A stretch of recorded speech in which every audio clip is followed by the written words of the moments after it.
Hi everyone.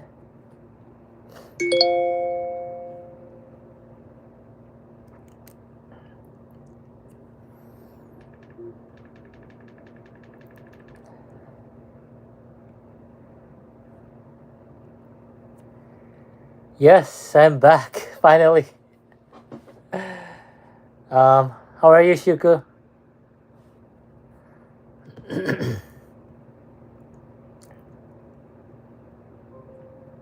From the calendar, progress notes. Starts in 5 minutes. Yeah, work 9 to 5 job, correct.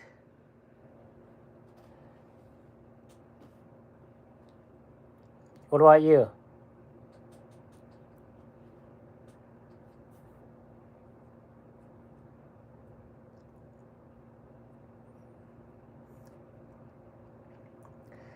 Network engineer. Wow, you are smart. Must be smart. Hey Joe, Billy again. What's up?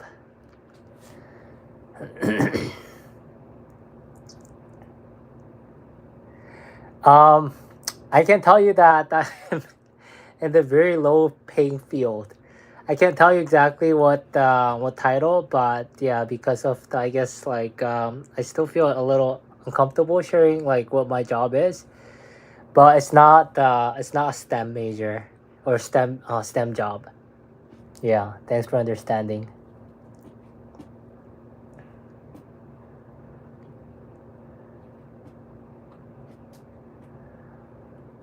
Yep, yep. Where are you guys from?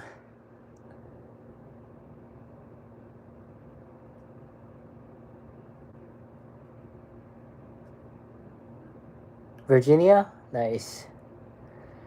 Is it Eastern time over there, right? Virginia, I believe. It's like should be like 9 or 8. All right, Bill. East Coast. Nicola Prophet, Jamaica. Nice. Yeah.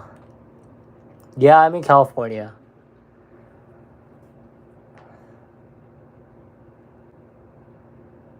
Wow, all the way from Jamaica. I have a viewer from Jamaica. All right.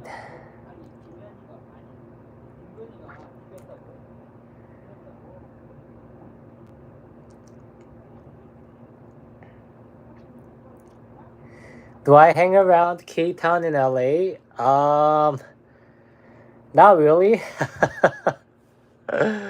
No, I don't really go to LA because it's like too crowded.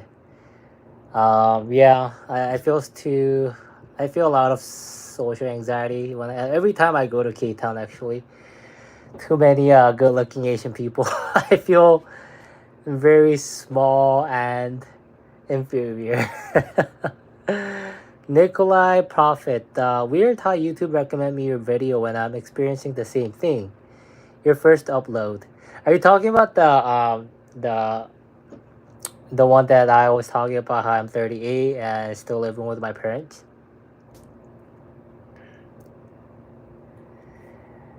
Shunku, have you tried Sundongdan or BCD? Yes, I have tried both. I love both. Sundongdan especially, it's bomb. Yeah, have you tried it? Sundongdan or BCD, Shuku? Yeah, that one, right? That video. So it got recommended to you. So are you experiencing? It seems like you're experiencing the same thing. All right. I came out of STEM. I was working as a mechanical engineer, but I lost vision in my left eye. Became incompetent now. I'm working a bare minimum job and have no desire trying to accomplish something hard. I'm really sorry to hear about your experience. Wow, you lost your vision in your left eye. That's really unfortunate. I'm really sorry. Wow. Like, what was it? Like, how are you? Yeah, how are you coping right now? Must be really hard.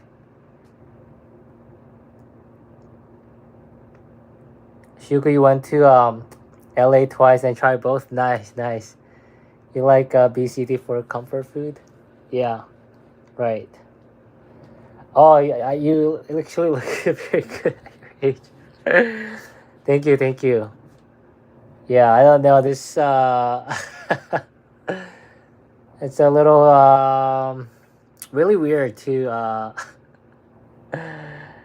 um to do YouTube and record myself. It's I just never thought I would do this, but this is all me trying to go out of my comfort zone and yeah, do something I've always envisioned, wanted to do, but I was too scared to do. Right? Do I do any skincare? Yeah, I do some skincare. Um, yeah, I do some skincare. Not too crazy though. I use like what is it, serum? I can show you. Actually, I have it right here. I can't believe I actually show you this, but I'm almost feel like I'm a beauty YouTuber. But here is the yes. I This is the serum I use, and then where's my lotion? Yeah, this is like hydrating bean cream lotion I use. Yeah, I don't know if you can see it. Yeah, it says bean cream. Yeah.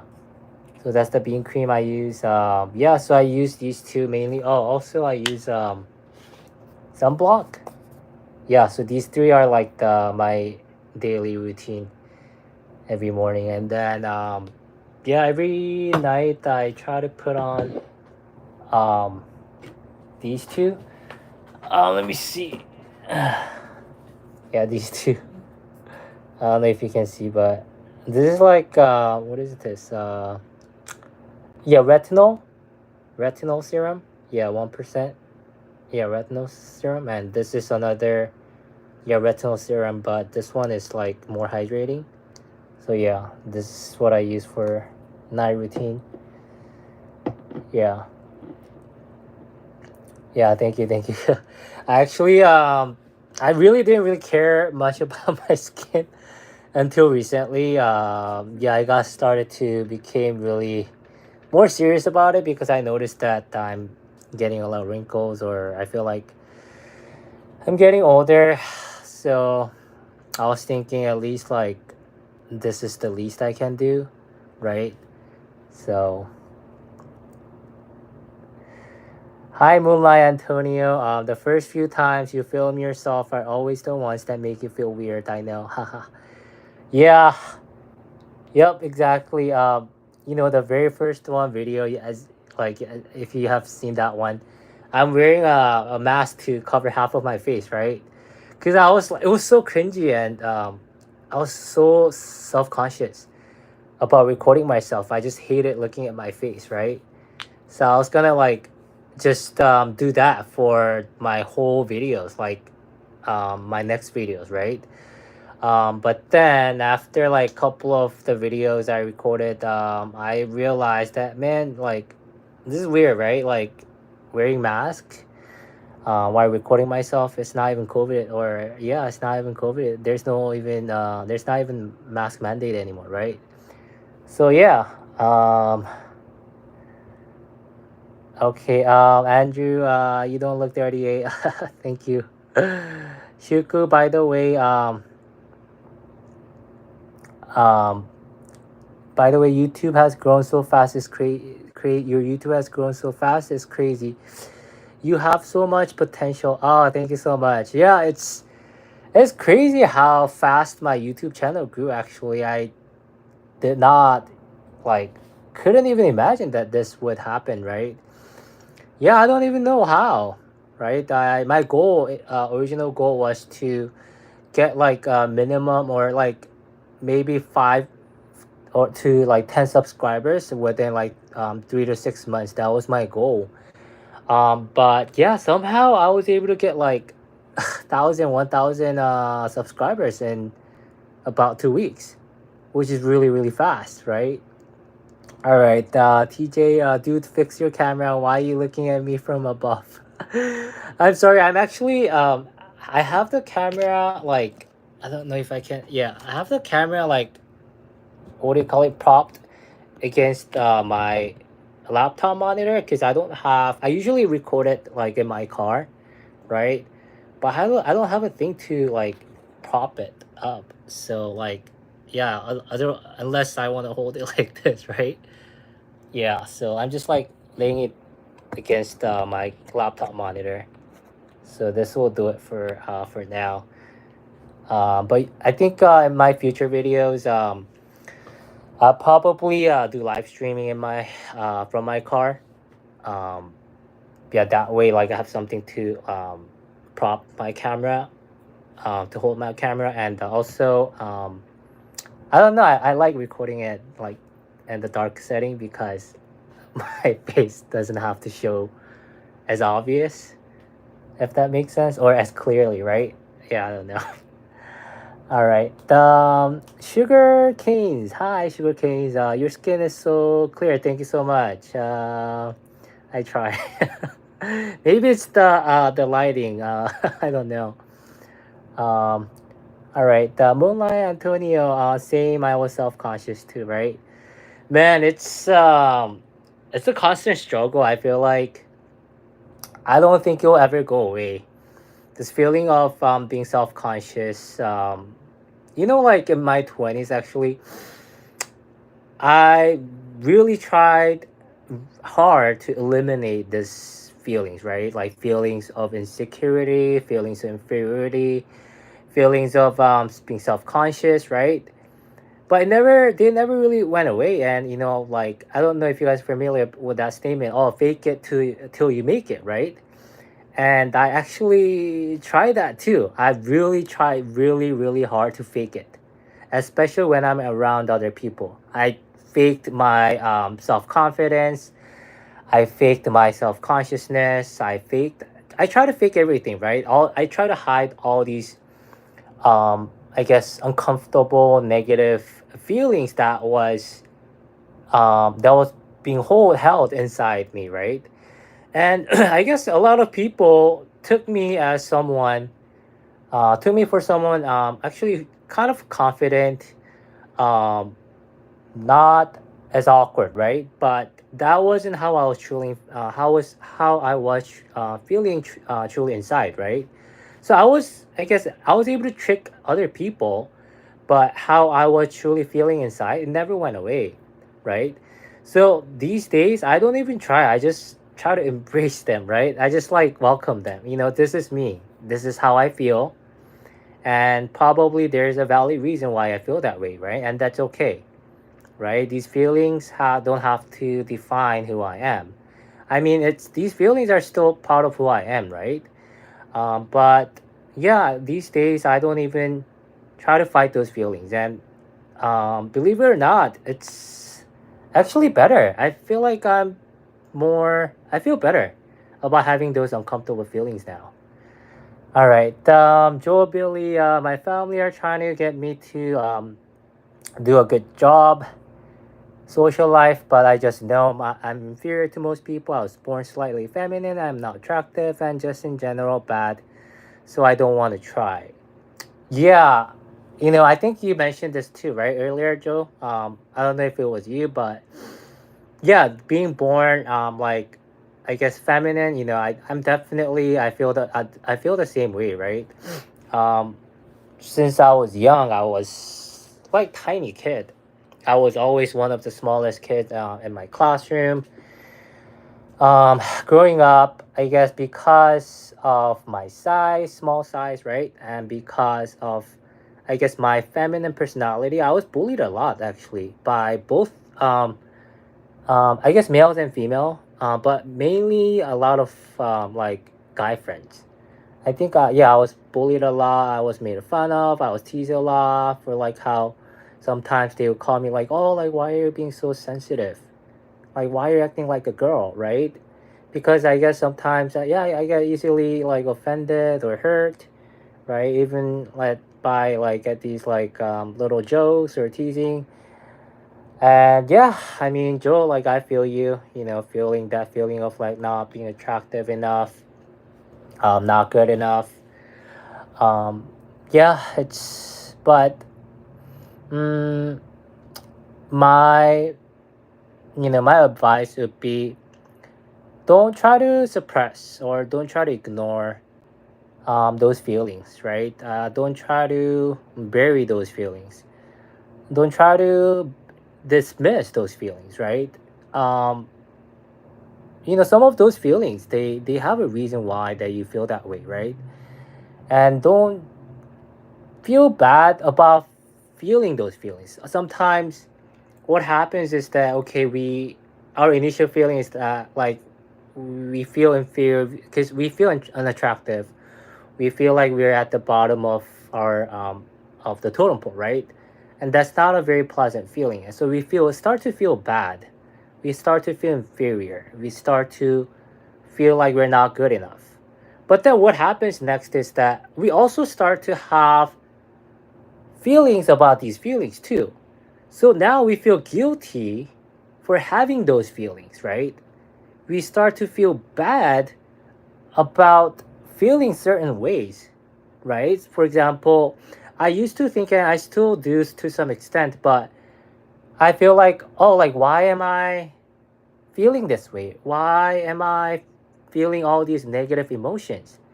And then I start to feel guilty. I start to feel like there's something wrong with me. I start to feel a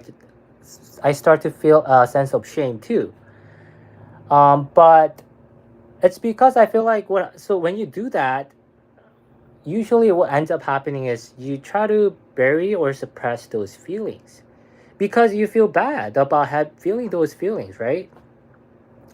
And often you end up gaslighting yourself that, oh, like, I'm not supposed to feel that way. Those are wrong feelings. They're it's not okay for me to feel those feelings. Like, I'm not supposed to feel that way, right? But I don't think that's the way to go, right? So yeah, Joe, I would really encourage you to just try to embrace those feelings and see where those feelings take you, right? Okay, Celestial Armor, hi. Where is your last live? I was gonna watch it today.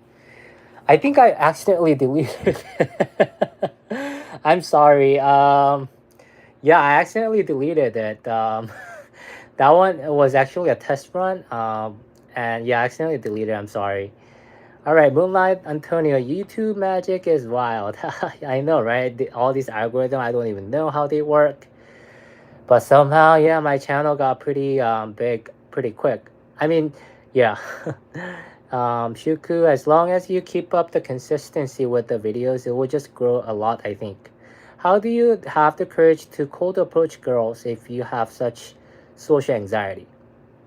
Um, so I guess you could, yeah, call that courage, right? I guess. And yes, I do have social anxiety, but cold approaching is kind of interesting because it only lasts like a few minutes. You know what I mean? Like, as opposed to, let's say you go to a party and you have to introduce yourself to a group of strangers you don't even know. You're probably not going to meet next time. But you still have to introduce yourself to them and probably stay at the party for the next hour or so, right? And then, yeah, but cold approaching, actually, it's not too bad. You just come up to them, say hi, and then, like, tell them, hey, you're cute, whatever. And then you ask them for their number. The whole interaction takes about how long? 1 or 2 minutes. It's really, really quick. So even if, like, that anxiety is definitely real and pretty severe, it only lasts a few minutes. So it's not too bad compared to, like, other types of social interaction settings. So yeah, even if I have social anxiety, cold approaching is not, I mean, I still get nervous and anxious, but like I said, that nervousness and anxiety only lasts 1 or 2 minutes, and that's it. And yeah, like, until you get rejected, it only lasts a few minutes, right? So it's not too bad. But like going to parties or going to a mall, going to like Disneyland, I hate those. Just, you're surrounded by people, you're swarmed by people, you're swamped by people, and yeah, it's just too overwhelming. All right, Moonlight Antonio, you're right. It really doesn't go away. Mm-hmm. Yep. Brody, the builder. I was just watching your UC Berkeley video. Yeah, yeah. Did you like it?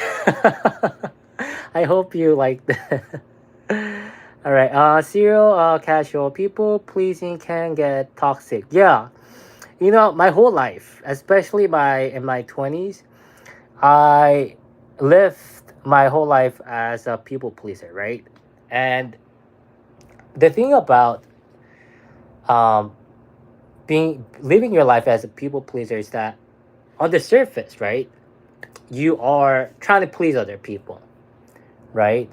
You're putting other people's needs over yours first. So on the surface, on the outside, it looks like you're caring, you're compassionate about other people, and it seems like you're a nice person, right? But I feel like if you go even deeper, if you try to dig deeper and go underneath what lies behind or underneath that surface, is that you're actually trying to satisfy yourself. You're doing it for yourself. If you think about it, what are you trying to gain by pleasing others? You're actually trying to make yourself look good, right? When other people don't give you the approval you're seeking, the validation you're seeking, how do you feel? You feel bad about yourself, right? But when you usually try to please other people, when you try to make other people feel good by trying to please them, actually you're trying to please yourself because you are trying to make yourself look good by catering to other people, right? By giving in to other people's needs first.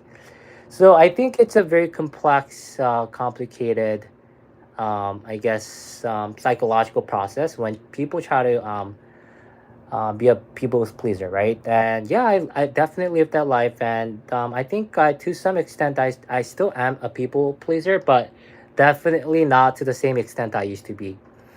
I will talk about this one of the episode story about me living my life as people pleaser. But what happened is that I actually ended up doing my friends that I'm not even close to, this church friend I barely met, right? His girlfriend's final project paper, right? And he actually let me know like the last minute that it's due, right? It's really, really bad. And I was supposed to go to my friend's birthday party, but I get a call from him. He was like, "Hey Kenji, like really quick, I'm really, really sorry. Like it's a last minute thing. Like, but like, can you actually my girlfriend like her like final project papers due, but she hasn't done anything, and she really needs to like turn it in. Otherwise she's gonna fail. Can you do it for her, right?" Yeah, it was really bad, so I ended up doing it. That's pretty crazy, right? Yeah, story of my life. All right, where was I? Okay, all right, Kaizen Productions. Hello again, everyone. Hello, Kaizen. TJ, I watched your why you dropped out UC, and you brought up when your dad said, "Don't end up like that nurse." It's crazy to see how lots of immigrant parents think the same. Any thoughts? Yeah, I think, I think especially Asian immigrant families, parents, right? So our parents' generation is like a baby boomer, I believe, right? I think where how they grew up, the culture they grew up in, it's all about saving their face. It's all about showing their pride to other people, right?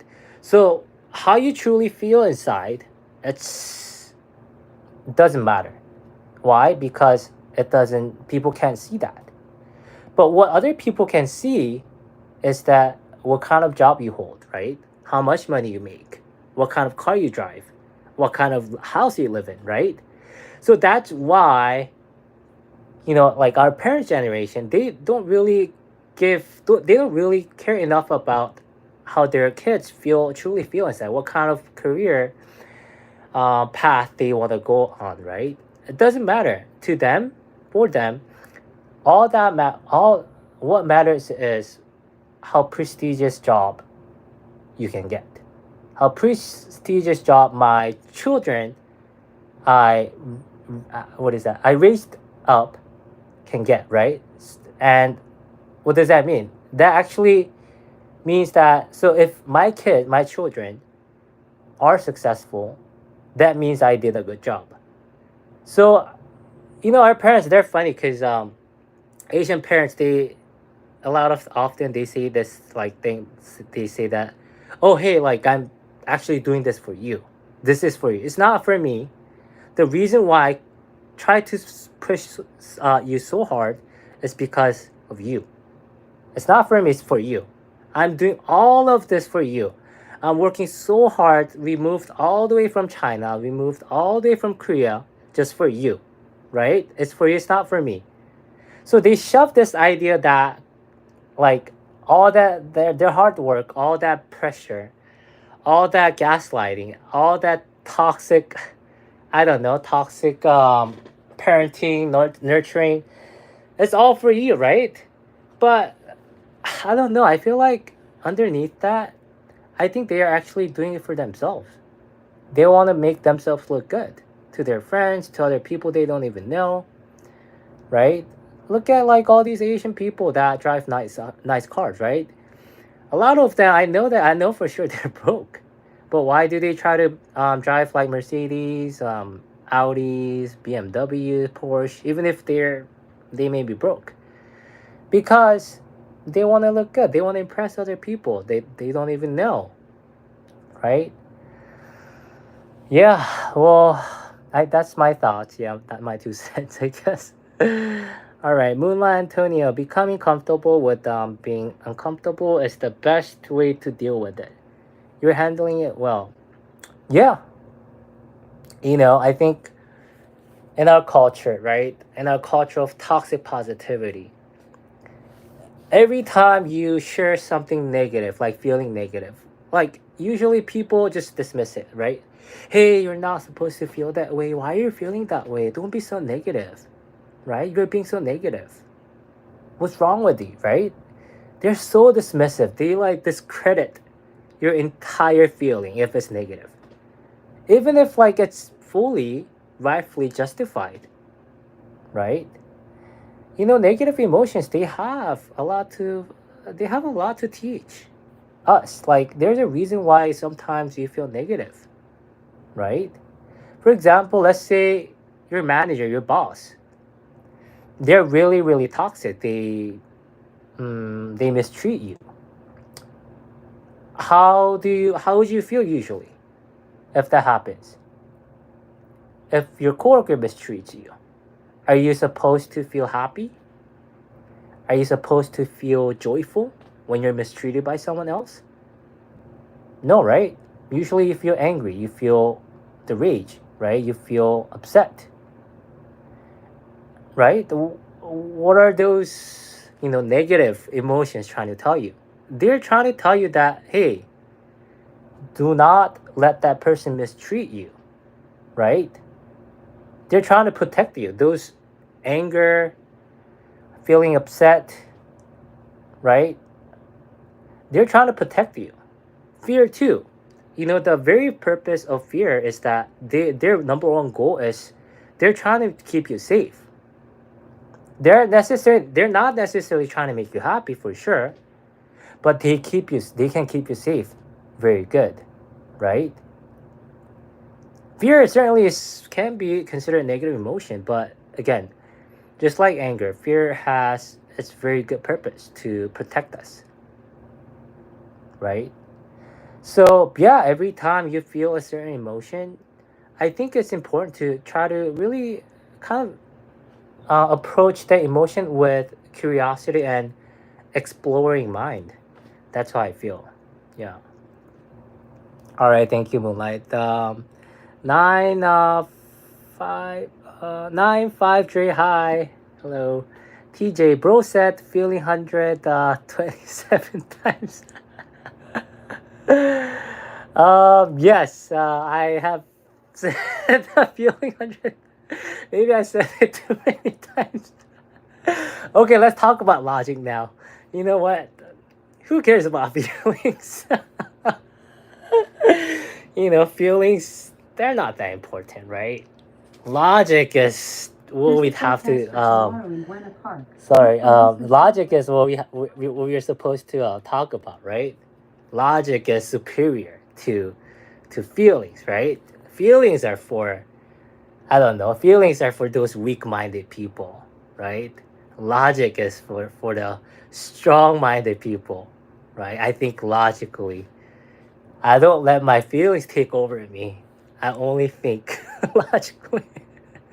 No, I actually think logic, reasoning, it's very important too, right?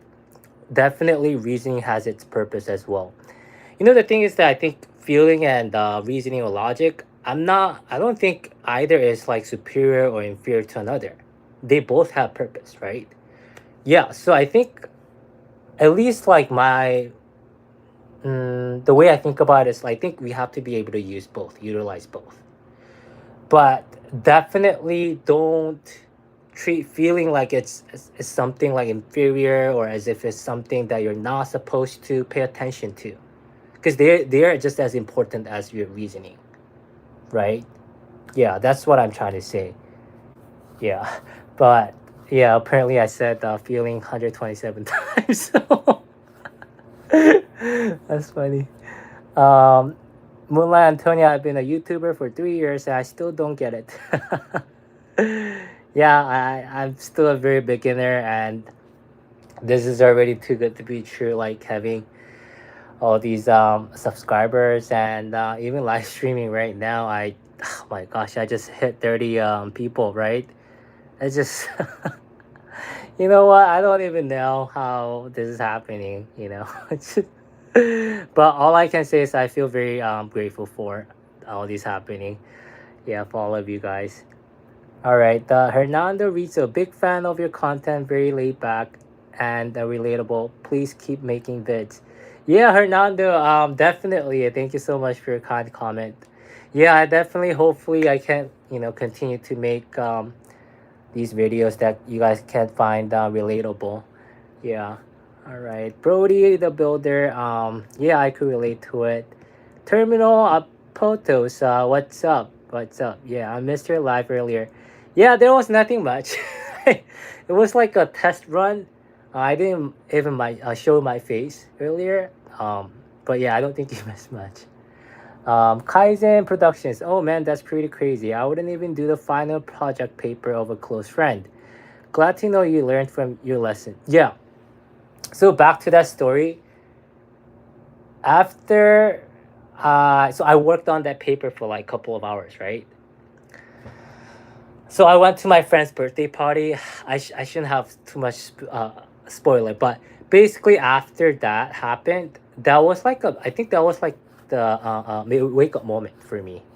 I realized that, hey, like I can't do this anymore. Like, why am I sacrificing my own happiness and my own needs for other people? I clearly did not want to do that, but I did that anyways just to please another person. Another person that's not even close to me, that I don't even care about. I barely know. Like, why did I do that, right? Like, I don't want to live my life anymore like this, right? Yeah, so that was like definitely my wake up moment. I learned my lesson, yeah. TJ, honestly, I feel like you should have done psychology. It seems like you're good at it. Um, so I'm going to talk more about this, but I actually went back to school around age of 32, I think 33 or 31, something like that, but in my early 30s, right? I went back to school, uh, and a little spoiler, I went back to Berkeley and I changed my major from biology to cognitive science because I realized that I'm really, really interested in mental health, psychology, how our minds work, and cognitive science was like the perfect major for me. Um, yeah, it's an interdisciplinary study, so you learn about psychology, you learn about you use different fields of study to learn about our cognition, pretty much. So you use math, you use philosophy, you use computer modeling, computer science, you use psychology, all these like different fields of study to really understand our cognition, and that was really fascinating. So I went back and yeah, I got degree in cognitive science, and yeah, that's why I'm always like reading about like mental health and psychology. It's just so fascinating for me. All right, Brody the Builder. I would do it for a fee. You know, it was weird because yeah, I just yeah, I guess I was such a major people pleaser. I just did it for free. Yeah, it was like 7-page paper. He didn't even do anything. I just like had to do it from scratch. Yeah. Joe Billy, where's your profile picture? Taken that it looks like a beach. Um, it's actually, you know what? That profile picture is not really me. I just like found it like online somewhere. I think I had it saved on my laptop. And then yeah, I just used it like because it didn't really show any face, and I thought it was pretty cool photo. So yeah. Are you wow? Are you from the Bay Area? No, I'm not from the Bay Area, but yeah, I have lived there in the Bay Area for a couple of years for school. All right, the Brody the Builder. I hate when parents pressure and gaslight that. Yeah, right, gaslight like that. Yeah, I completely agree this for themselves. Yeah, it's funny though, cause no matter how no matter how hard you push back, right? They wouldn't budge. They wouldn't accept that it is for them. Yeah, I tried that with my parents too, but they would never really admit that it was actually what the pressure they had placed on me was for actually for themselves. I mean, I'm pretty sure part of it was for me too, but also I think major part of it was actually for them, right? I remember when I got accepted to Berkeley, my dad was like really elated, and he was bragging to all of these like his family members like back in Korea. He was calling them and like bragging and just for like days and weeks, and every time he goes to church he would brag about like how I got into Berkeley. And yeah, I don't think I like that much. I feel like that was the moment I subconsciously realized that, oh, maybe like he did it for himself. He felt really proud to have raised a son that got accepted to a good school, right? So yeah, it was like trying to make himself look good, right? But anyways, all right, Kaizen Productions. It's like in Fight Club when Tyler said, "We work jobs we hate to buy things we don't need to impress people we don't know. Toxic positivity is the worst. Even when I try to point out a flaw I have and I might plan to improve it, my friends and family don't listen." Yeah, I actually watched the Fight Club, right? We work jobs we hate to buy things we don't even need to impress people we don't know, right? That I feel like that's exactly true. And also, I really like the line where they said that the things we own end up owning us, right? That really hit me hard because there was a time in my life where I had experienced that. I bought something that I cherished, ended up cherishing so much, it would actually started owning me, owning my happiness, right? Yeah, thanks for sharing that. Okay. And yeah, toxic positivity, yeah, it is the worst. But I feel like, man, the culture we live in right now, man, I don't know. People are like so obsessed with positivity. Like, they don't they don't allow any space, any room for discussion about like the true feelings. If it's negative, if it's about anger, if it's about feeling sad, feeling depressed, they don't want any of that, right? But I hope that like I don't know, I hope that the tide changes and maybe culture changes, and when we can actually, yeah, embrace both, right? Both negativity, positivity. talking about negative feelings, positive feelings, talking about anger, happiness, right? Everything, every emotion is very important. Just they're just all important, right? But why is it that we're so obsessed with just wanting to feel good? Like, why can't we give ourselves a chance to feel bad, right? I don't know if you guys have watched that movie, Inside Out. But the first one, Joy, right? The character Joy, she's like the prime example of toxic positivity, right? All she talks about is you shouldn't feel bad, you shouldn't feel angry, you shouldn't feel sad, right? There's no room for sadness. Sadness, don't cry. It's not good. You should feel joyful. You should feel happy, right? Yeah, I mean, but yeah, I think you guys probably get my point. All right. But yeah, I mean, like, yeah, like it's gonna be hard. I've been trying to like, talk to my friends, my family to talk about this, like, but somehow it's yeah, I feel like it's hard for them to understand. I guess like the concept behind needing to needing to give us like a space to feel the negative feelings. But yeah, hopefully the title will change. Yeah. All right, June. There's a point in your life when you realize that your parents are just people and don't have all the answers. They are just people trying to make it like the rest of us. Stop listening to them. This is interesting point, June, that you brought up.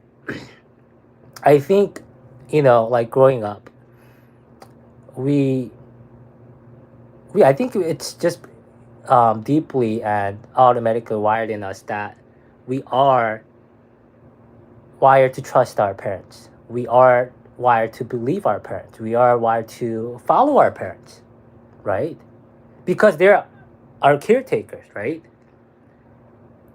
So in a way, our survival, our safety depends on them, especially when you're really little, right? And a lot of our beliefs, a lot of our values, they are actually passed down from our parents too. But then when you grow up, once you grow up, I think for everyone, there's a moment you start to realize, hey, they don't actually know more than me anymore. I feel like I actually know more than them now. And I think that moment when you realize that, that's the moment that you truly can become mentally independent from your parents. Because you start to realize that they are not mm, they're not the figures that you can depend on, you can ask for opinion or ask for advice anymore. I'm not trying to say that like, oh, like dismiss them completely, but I think for everyone, there's a moment that you start to realize, hey, I actually don't think I need to ask for advice from them anymore because they don't know any better. And it's not like, again, it's not like you're approaching it from a like dismissive or um, discrediting point of view for your parents, but more like just you're just coming to realization, coming to terms with that you're now a grown up, right? And I don't know if it was Freud or Carl Jung that said it, but he says something about how they say something about, I think it was Freud, that you're for a man to become a man, your father has to die. I think that's what they said, like something along that lines, right? Your father has to die in order for a man to be a man. And then I think Carl Jung came around and said that, hey, like that death of your father doesn't have to happen physically. It could happen symbolically. So what the death of your father or symbolic death of your father means that you're mentally, psychologically, emotionally independent from your parents, right? Yeah. That's when actually you become a man. That's when you become a grown person, right? When you stop becoming dependent on your parents emotionally. And it's not a bad thing actually, because your goal as a child and your goal as parents, especially as parents, I think your goal should be trying your best to make sure your child is gains or knows how to be independent, how to have a sense of autonomy and freedom, how to like you're trying to prepare them to be the best, as independent, autonomous person as they can be, right? You're not, your job as parents is not to cater to them. It's not to enable them. Your job is actually to prepare them, right? But unfortunately, I feel like a lot of parents, especially Asian parents, they think that their job is to actually protect them and like, like making sure everything is right before they're like they leave, they become independent. So they continue like even after like children like turn 18 or 21, I don't know, but they're just like so micromanaging, right, all the time. They wouldn't let their children become independent from them, and like emotionally especially, right? Yeah. Okay. Moonlight, Antonio, exactly. That is why I don't want you to feel sorry for talking about your hardships. It has a purpose. Yeah, thank you, thank you. Right, right. Mm, all right, Justin, 3724. You'll keep the good stuff coming. All right. Thank you so much, Justin. Thanks for watching my stuff. Brody, the builder. I agree. I feel like you can see the logic and feeling dynamic between a man and woman relationship. Yeah, I believe. So from a general speaking point of view, I believe men usually develop the more logical reasoning brain, whereas women they develop more of emotional brain. For me personally, I feel like I probably might have developed more emotional brain. Um, but I think I think that's where a lot of disagreement between men and women stem from, right? Women, they may be too caught up with their feelings and emotions, as opposed to men, um, to being too caught up with their logic, reasoning sense. And one thing I noticed is that a lot of men, they can be very dismissive when talking to women. When women talk about their emotions, when men tend to be really dismissive, right? For example, they can say things like why are you being so emotional? Why are you being so like why are you letting your emotions take over your logic, right? Like here's the logic way to think about what happened, right? But then women, and I think not just women though, like I think in general, we want to talk about our feelings. We want to we want to be able to process our emotions first before we talk about jump to the logic stage, right? But I noticed that a lot of people, especially men, they can't often talk about like try to jump to the logic, talk about logic right away without really, giving themselves a chance to talk about the feelings and process the emotions, right? On the other hand, I feel like women can often can be too hyper focused on just talking about emotions. And sometimes they don't go past that stage of emotions. They don't like allow themselves to go like open that other side of the door, like to talk about the logical reasoning side of interpretation, right? So yeah, I think if we can find that balance, I think yeah, a lot of conflict and disagreements can actually probably be alleviated, mitigated, right? Yeah, maybe. Yeah, that's. I'm not an expert, but it might be a good some solid relationship advice. All right, Sin, your channel, Blue. Um, where did?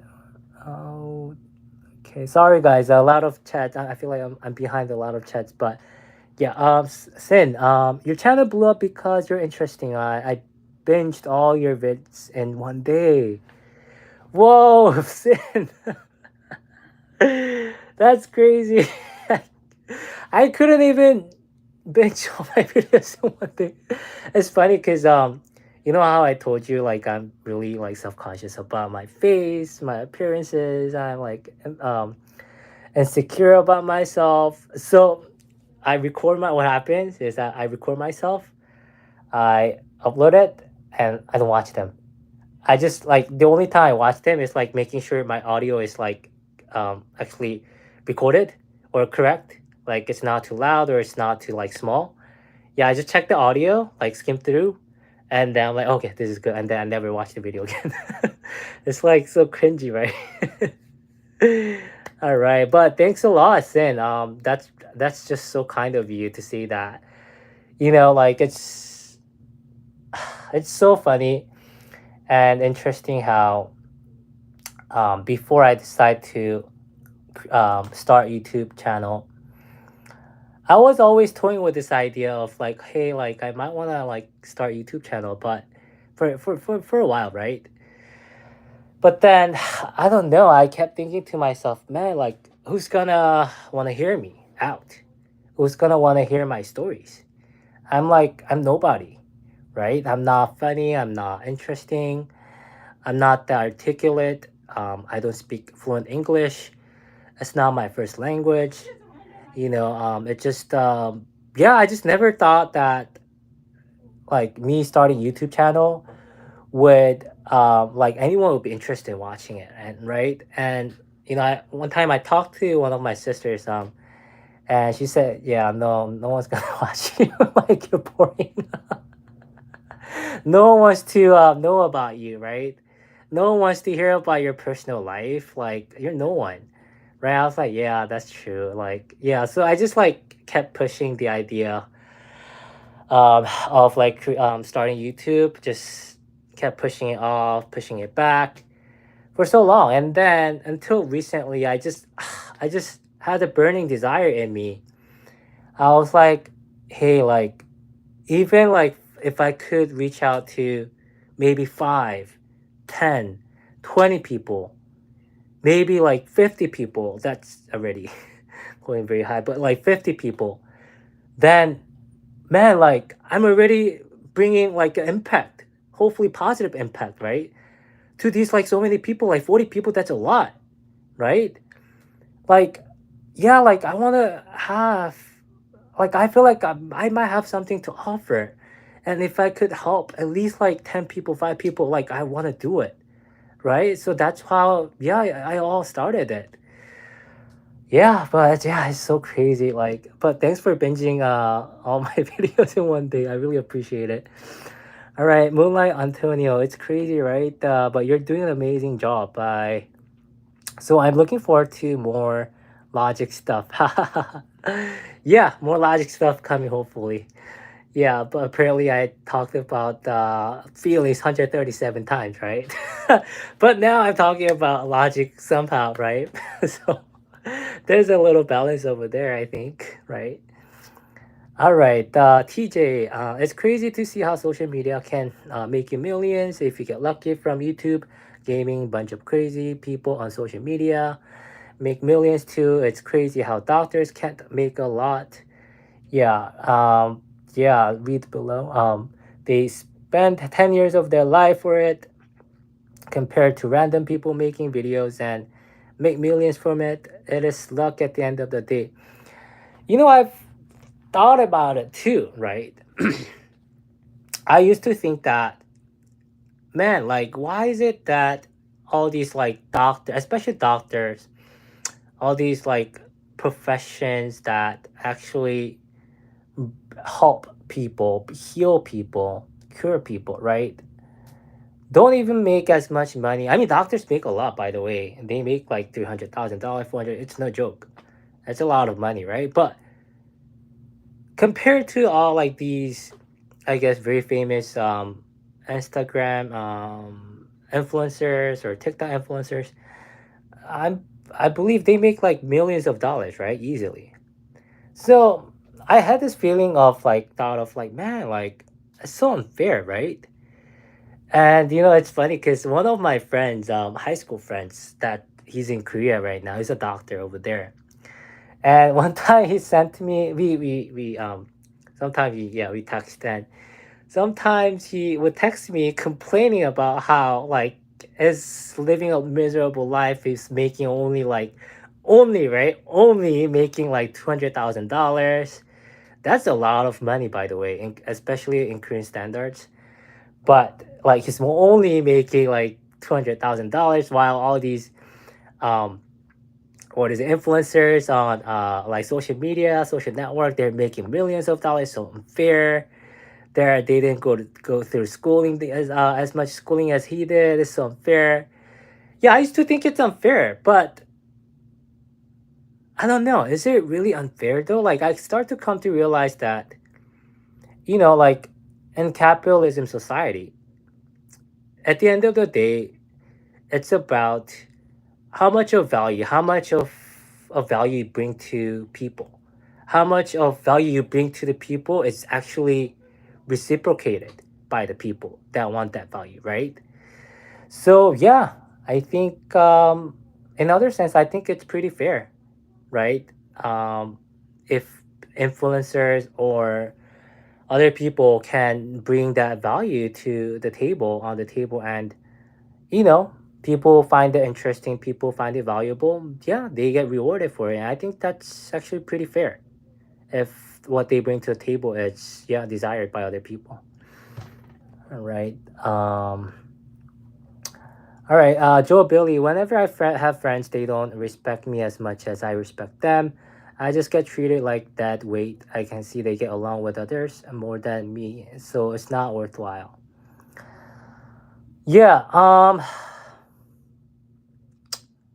Yeah. I'm so sorry, Joe. Yeah, it sucks. I've been through a similar experience as you are right now, as you're going through right now, like not being respected by your friends, and I guess it's kind of easy to say that, hey, like, forget those friends, right? Those are not your true friends. Um, but I really want you to like, or not want, not that I urge you, but like, I think um, one way to look at it is like, what is it that really bothers you about not being respected by your friends, right? That you're being treated like that weight, right? What is it that really bothers you? If it's something that has been bothering you, I feel like there might be something else underneath that feeling, right?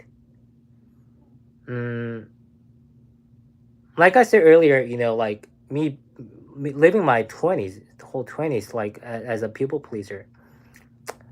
Yeah, I think there was something deeper than just being people pleaser, which is I wanted that validation from people, which I lacked. So I was going around and, like subconsciously telling people, hey, love me, right? Love me.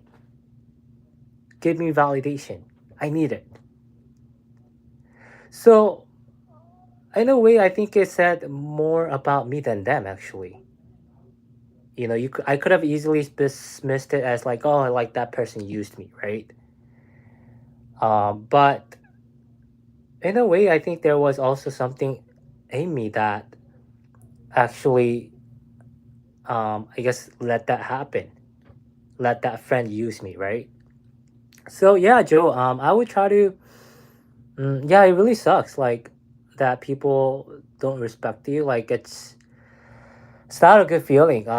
It's very hurtful, and yeah, it's not a very pleasant feeling.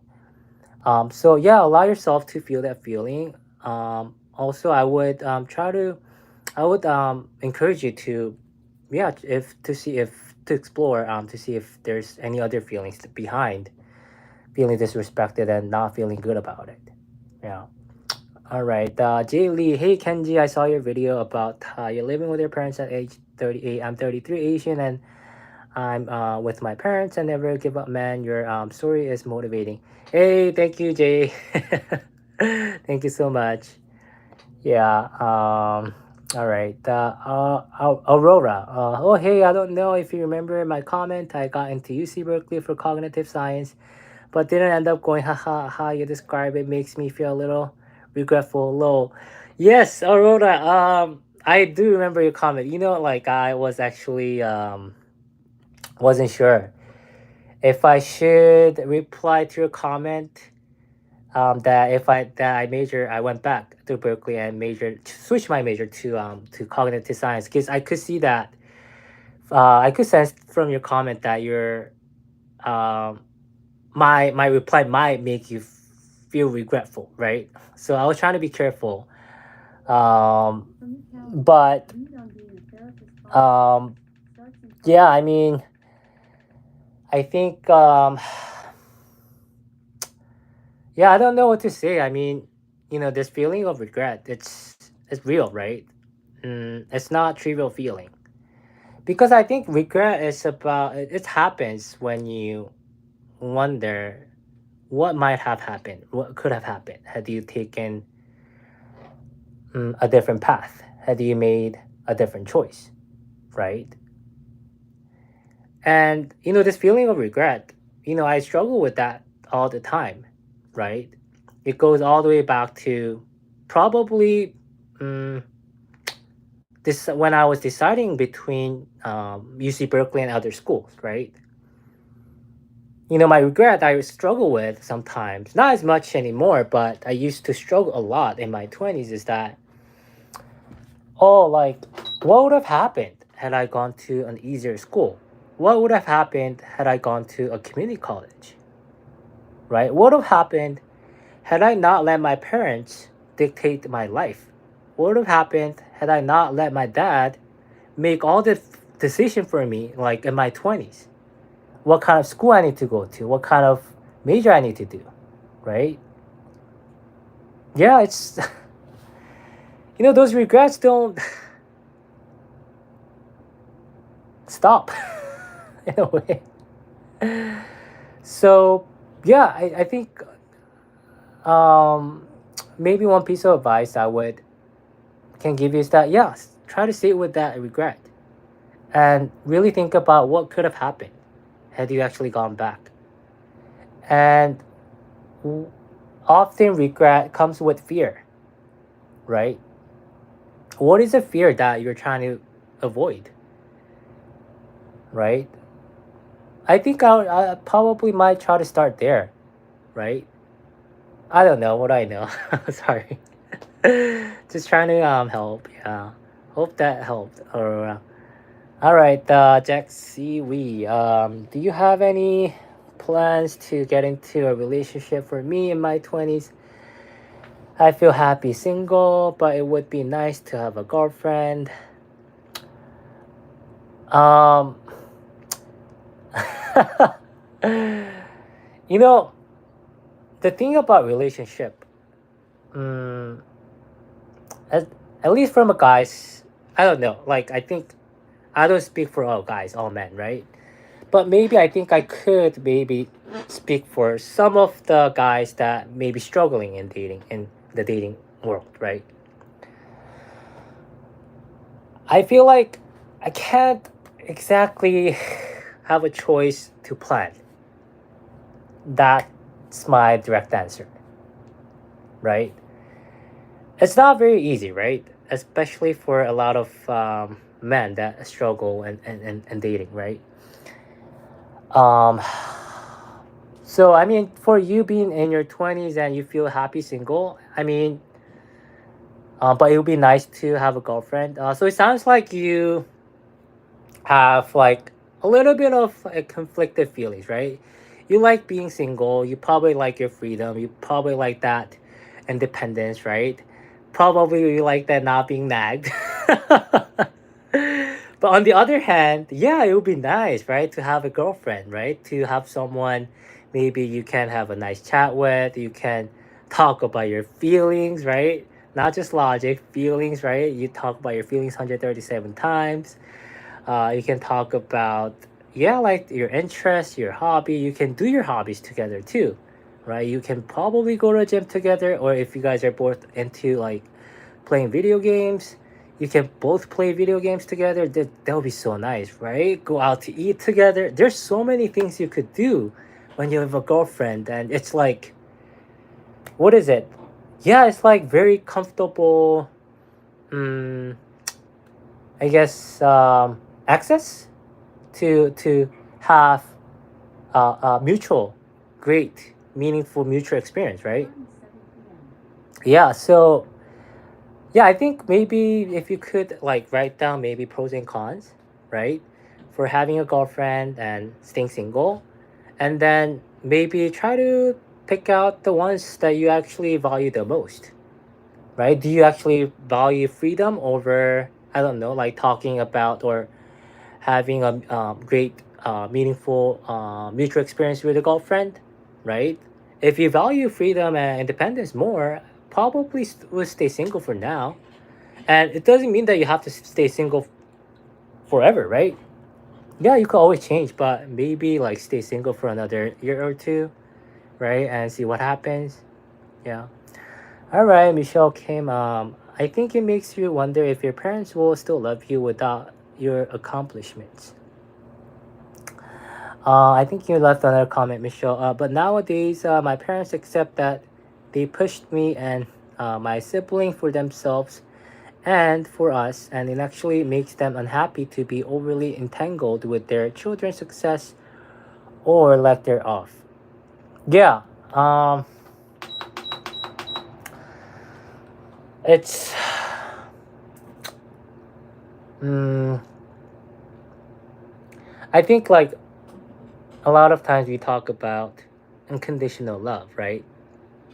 Between children and parents. Sometimes between couples, right? Sometimes between very close friends. There's some conditional love. But I remember watching the stand up comedy by Bill Burr, and he was talking about this thing about unconditional love, right? And the joke he made was that he was saying how people keep saying about how love is should be unconditional, that only the unconditional love is the true love, but actually even the conditional love actually has a condition, right? So when you're in a relationship with someone, right, if you're a woman, if you're in a relation with a guy, there's a condition that you're no matter how much you love him, there's a condition that it's not gonna beat you up, right? It's not going to get violent. It's not gonna abuse you, physically abuse you or emotionally abuse you, right? Like there's a condition that he has to be a decent human being, right? It's human to human interaction before you're, I don't know, you're in a relationship with someone, right? Um, so yeah, there is a condition for everything. I feel like even like parents and children, I feel like yeah, there is condition.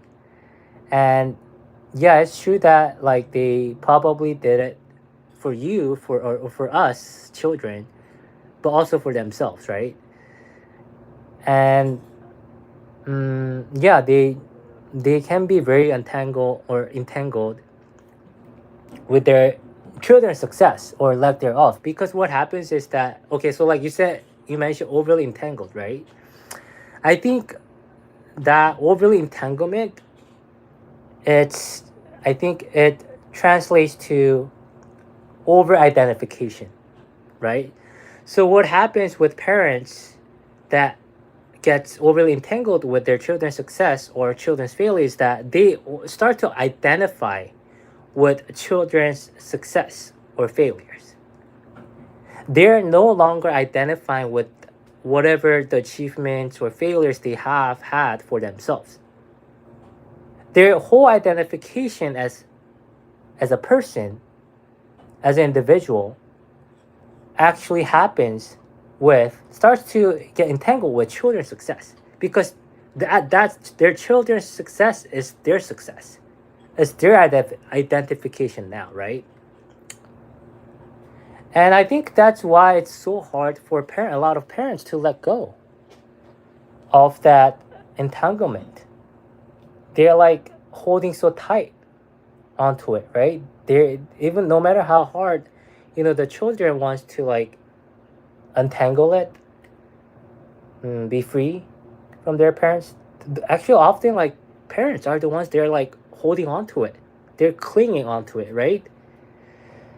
And yeah, because when they do that, they try to cling onto that entanglement. Yeah, it's often there. That's where a lot of tensions and conflicts arise, right? But I mean, I know that a lot of parents are not the ones that can set boundaries for themselves. So I think children are the ones that actually have to set boundaries. But then again, it's not easy for children to set that kind of boundaries. Why? Because they feel bad. They feel guilty. They feel like they are responsible for their parents' feelings, parents' struggles, sufferings, right? They don't want to look like or feel like they're bad children, right? Yeah. All right. Oh wow, it's well over 60 minutes now. Sorry if I'm like really behind reading the chats. Okay. Where was I? Oh. Okay. Where am I? Sorry, guys. I'm trying to. Okay, Michelle. TJ, your stories are from years ago. From years ago, especially the homewrecker girl. She probably married now and may even have kids. Crazy to see how life goes on and memories just the distant past. Who knows the future? Yeah, yeah, she might as well be married. I'm pretty sure she's married and have kids. Yeah, that's true. Anime support 99. Hello again. Yeah, I saw you earlier, right? Anime support. Honesty is usually always the best policy, whether it's positive or negative. Yup, wholeheartedly agree, 100%. Yeah. TJ, not sure your stance, but what are your thoughts on this new culture of one night stands, over specialization, and OF? What is OF? Oh, OnlyFans, right? OnlyFans. That's crazy to see how girls can make hundreds of thousands of from showing their bodies. What are my thoughts of new culture? I really don't know what to make of it. Like one night stands, right? Mm, I think definitely people are more focused on chasing that high, that short-lived high, right? Which can like, for example, one night stands. I feel like that's chasing that short-lived high, right? Um, do I think it's bad? I'm not sure though. Like, I feel like it's hard for me to put a moral. Mm, like, cause when I say it's bad, like it sounds like I'm trying to label a morality, attach a morality to it. But I mean, we all have like our own values, right? And I mean, if someone can um have one night stand, and if that's what brings them happiness, like no one's hurt, no one's like violated, if it's mutual, like consensual, like sex, then yeah, I mean, why not, right? And OnlyFans, they like it's crazy to see how girls can make hundreds of thousands of dollars. Yeah, it is crazy. I think we're definitely living in a very special era, like where you could make like a bank by showing off your like showing your bodies, right, to a random strangers on the internet, right? Um, showing their bodies, and I think so about OnlyFans. I think showing your bodies means that's your value, right? That's your commodity, right? You having a nice body, pretty face, or good looking face. Even for guys, I don't know. Isn't there like guys that are only on OnlyFans too, right? So if you have like attractive body, attractive face, that's your selling point. That's your marketable commodity, right? So I guess they are pretty much capitalizing on it. I mean, the medium is the widespread internet, right? And so I see why not. Um, It's pretty transactional, and I think it is what it is. All right, June. Having negative feelings is healthy and normal, but you shouldn't spend all your time ruminating in them, or you won't be able to move forward. Um, Jordan June had left another comment. Jordan Peterson is great at explaining the concept of your father dying symbolically as being the moment when you become a man. Have you heard of him? Yeah, Jordan Peterson. I have heard of him. Yeah. Yeah. Having negative feelings is healthy and yeah, normal. Right. So definitely, I think taking your rumination to the extreme um, can end up or can make you end up in a bad, very dark place. Because in a way, if all you do is ruminating, the only way you're gonna end up it's a dark place, right? Because if you think about it, there are. I feel like in this world, if you just focus on aim at all the toxic, negative, pessimistic things in life, there there's no reason for you to keep going. You can't find any reason to keep going. Rightfully so. Right? If you turn on the news 24/7, if that's all you watch, if that's all you ever do, I mean, your perception of the world is going to be pretty skewed in a negative light. I mean, it's skewed, but in a sense, it's still true, right? Because those things, those negative events that happens around the world, is they are most of them are true events. I don't know how true the news are these days, but a lot of things that happen around the world, news like usually the ones that make onto the news is the ones that's like tragedy, tragic events, right? So yeah, I agree with you, June. If I don't think I will ever advocate for rumination all the time, right? I think you need a balance. You need ruminating. You need some time to focus on something else too, instead of ruminating. All right, case in stopped asking my parents for dating advice a couple of years ago. I'm in my very early 20s. They just grew up in a very different time and can't do anything but regurgitate. Actually, sorry, I'm so sorry, but can I grab some water? Yeah, I feel pretty thirsty, and yeah, I'll be right back. Thank you so much. Okay, see you. I mean, yeah, see you soon in a bit. Oh, is there a way to like pause this or? All right, I'll be right back. Okay.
All right, I'm back. Thanks for waiting. All right. Okay, I forget where I was. I think I was reading a case in right. All right. So yeah, I stopped asking my parents for dating advice a couple years ago. I am in my very early 20s. They just grew up in a very different time and can't do anything but regurgitate what they were taught. Yeah, like our parents' generation, they somehow their time zone has stopped. They think the world we live in right now is still the same as the world they lived in when they were younger, right? So they still try to give like their children this kind of like very old fashioned advice, like, oh, like in order for you to succeed, you have to go to college. You need a college degree. You need this and that job, right? Like those type of advice, they no longer. I feel like a lot of them no longer work, like in this time anymore, right? But yeah, it sucks. Like they think that like back in the days, I think mm, yeah, the dating scene dynamic was pretty different than what it is now. They did not have online dating apps. Um, yeah, it was quite different. So yeah, I don't blame you, Kaizen. Yeah. All right, TJ. That's true that parents, but they're living in a different time from us, wanting us to be doctors, etc. It's this in this era, immigrant parents don't know a lot about money except for save money. Doctors, engineers. Yeah, that's very true.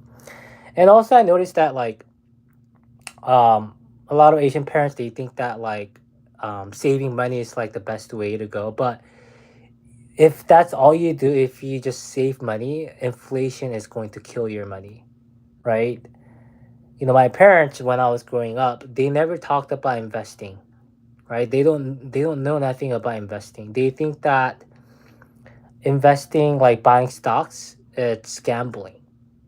I mean, buying individual stocks may be gambling, right? But I don't think that buying like index stocks, S&P 500, this could be US index market, or it could be target index fund, like things like that. I don't think that's gambling, but they don't know anything about that, right? They don't know what index fund is. When I told them about this, they had no idea. They could not understand it. And yeah, like no matter how hard I tried to explain to them, they just didn't get it.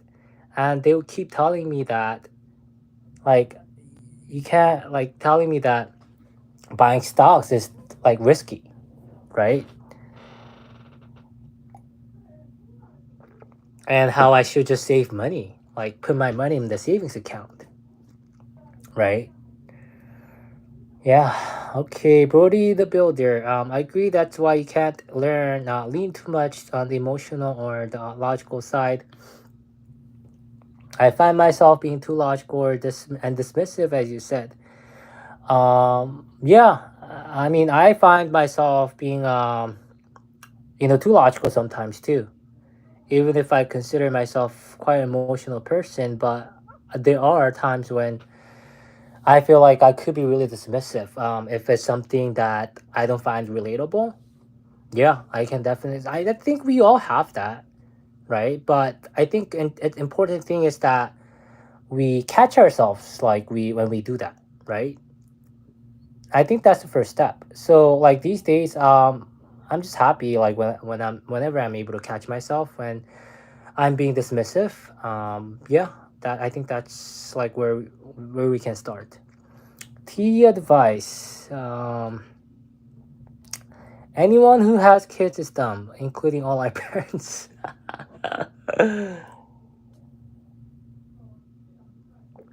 um, yeah, I don't know.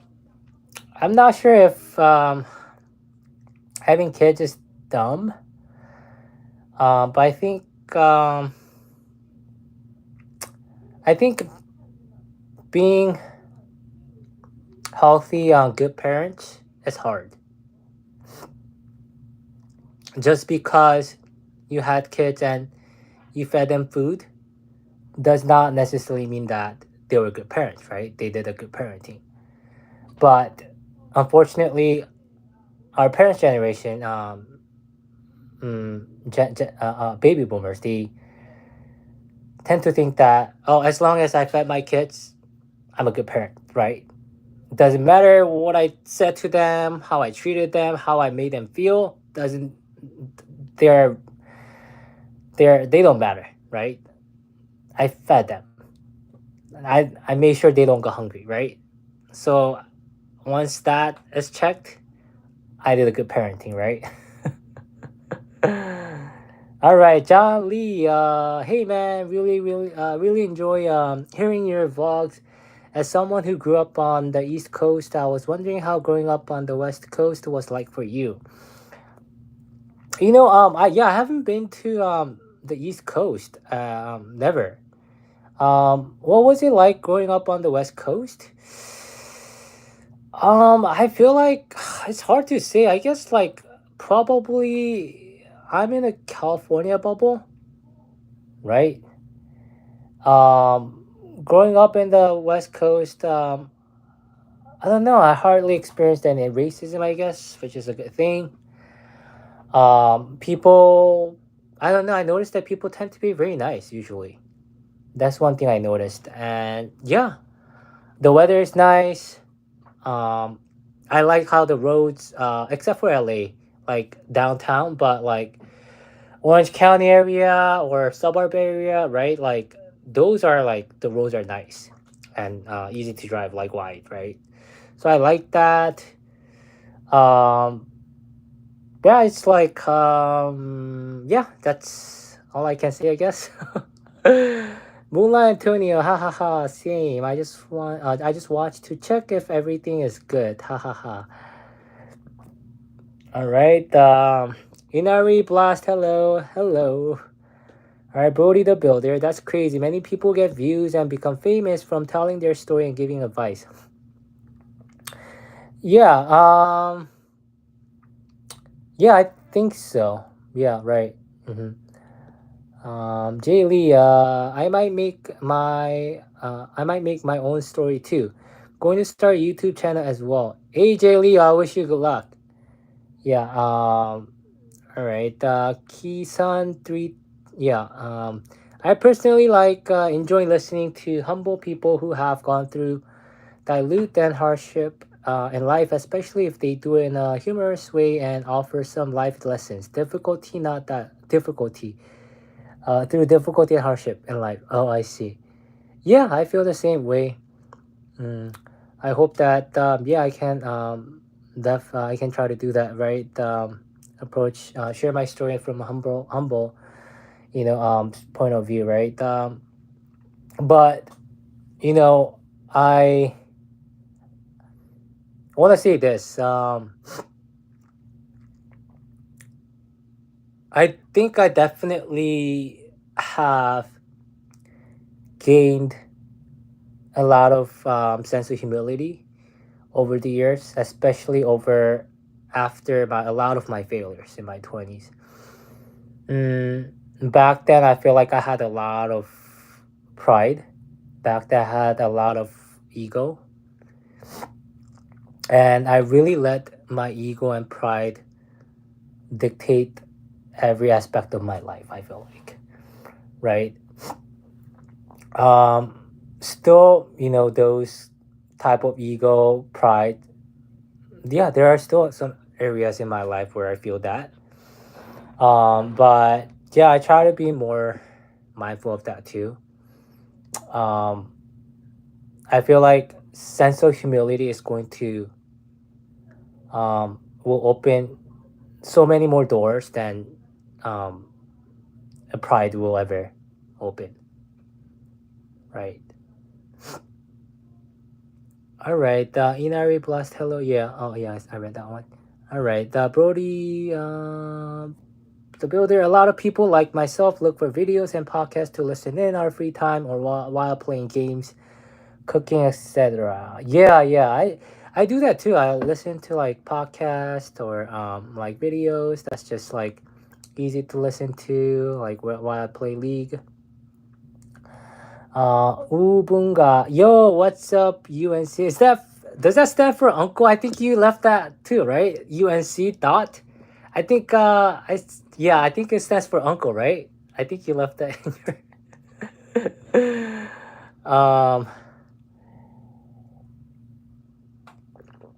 okay. All right. Moonlight Antonio, you're right, Kenji. When problem solving and critical thinking is overcome by high emotion, it causes imbalance. I agree. People need that balance.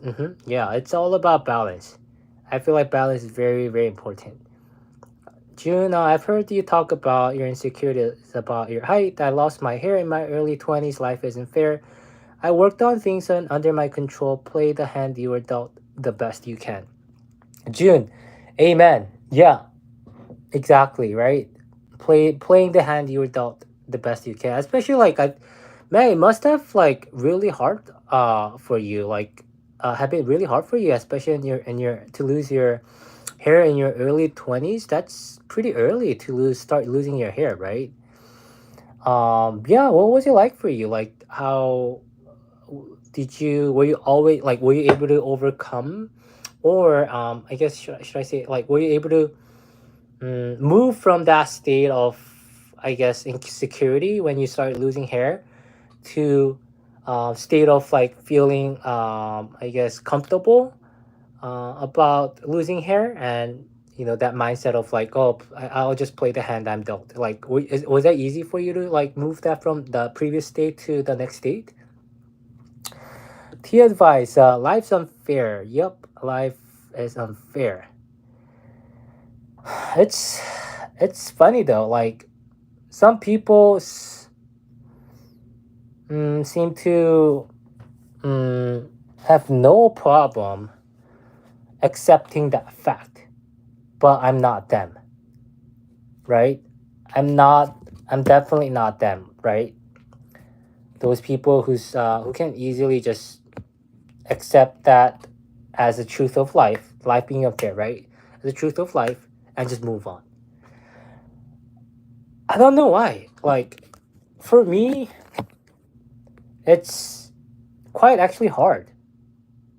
Like, logically, I definitely understand. I can see that life is unfair. I'm experiencing it, as a matter of fact, right? But yeah, for some reason, it's just so hard to accept it at an emotional level. I think I definitely have more inner work to do. But yeah, I'm still struggling with that fact. But yeah, I agree with you. Life is unfair. All right, TJ. People always hate on the idea and call you dumb, saying no one cares about you. Then what about all the influencers on social media? They were nobody, but then they became someone buying, doing. Yeah, that's true. Yeah. Um, Kisan, problem is that a lot of influencers don't really offer that much value and encourage degenerate behavior.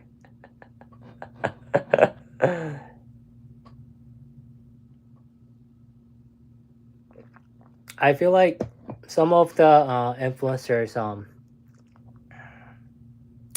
can at least for me personally, I have when I see them, like some of the motivational videos they post talking about their experiences and stuff.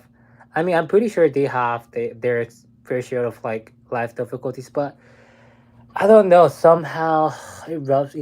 Somehow sometimes it rubs me the wrong way. Like sometimes I have a hard time like really trusting how legitimate their story is. But yeah, I mean, it could be my projection though, right? So I have to be careful. Like it's actually me that's feeling that, right? Like I'm the one that's actually being inauthentic, right? So I'm putting that emotion on them. I'm projecting my own inauthenticity on them and blaming them for being inauthentic, right? Okay. Terminal apotos. I'm going to university next month. One of my high school friends is leaving next week and really hit me that we are getting separated. How have you kept in touch with your old friends? I'm sorry that yeah, it's one of your high school friends is leaving next week. Yeah, it's sad. For me, how have I kept in touch with my old friends? Um, some of my high school friends, we just kept in touch, and it's funny though. Like I talked about this one friend that lives in San Diego. He's my high school friend, and yeah, we've known for how long now? Like 22 years, right? Something like that. Since I was like 16, and there was a time when he moved to Texas. There was a time when he moved to South Dakota, and I was always in California, right? But yeah, we always kept in touch, and sometimes we would go for months without keeping in touch, but it was okay. Like it wasn't too bad actually. Sometimes he was busy, sometimes I was busy, and probably I was busy gambling, but yeah. So like we just kept in touch, and somehow it worked out, and we're still very close. Me and him, we usually hang out every few months or so. Um, yeah.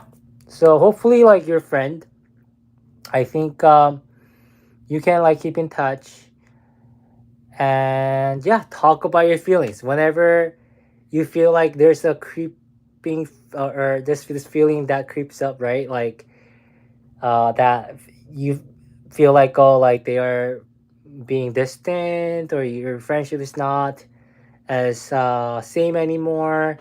Yeah, you probably could bring it up and talk about it, right? Yeah, maybe that's one way to maybe like continue your friendship. All right. Mm, Todd James, so you'd suggest being a people's pleaser or not? Um,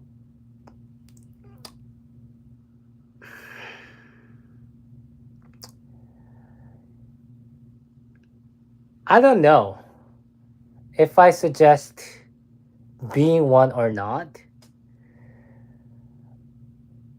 but for me personally, living my life as a people's pleaser, it really messed up my mental. I did a lot of things that I didn't want to do, but still did it anyways to please other people. And what happens when you do that is it leaves this bitter, resentful, lingering feeling in you. While you're doing that act, so you're not really. I feel like when you're a people pleaser, you're performing a role. You're not being true to yourself. You're not being true to the other person you're trying to please either. So you're actually this playing this role, this facade, right, to impress yourself and the other person. This feeling that you're not being true to yourself is not, I don't think it's a pleasant feeling. It always leaves this yourself at unease, right? So if I could maybe directly answer your question, I probably would suggest that yeah, you do not be a people's pleaser if you have been a people's pleaser. And sometimes for actually I have another advice though. Like if you have been if you have not been a people's pleaser, if you have been just so comfortable just securing your own needs and putting your own needs first over other people's needs, maybe you could it could be this could be your chance to explore the other side too, right? Yeah. All right, Gen Warrior and the house. It's just being an adult in 20s is the most brutal thing. If your parents don't respect you, then has to be Everyone around. Mm, um,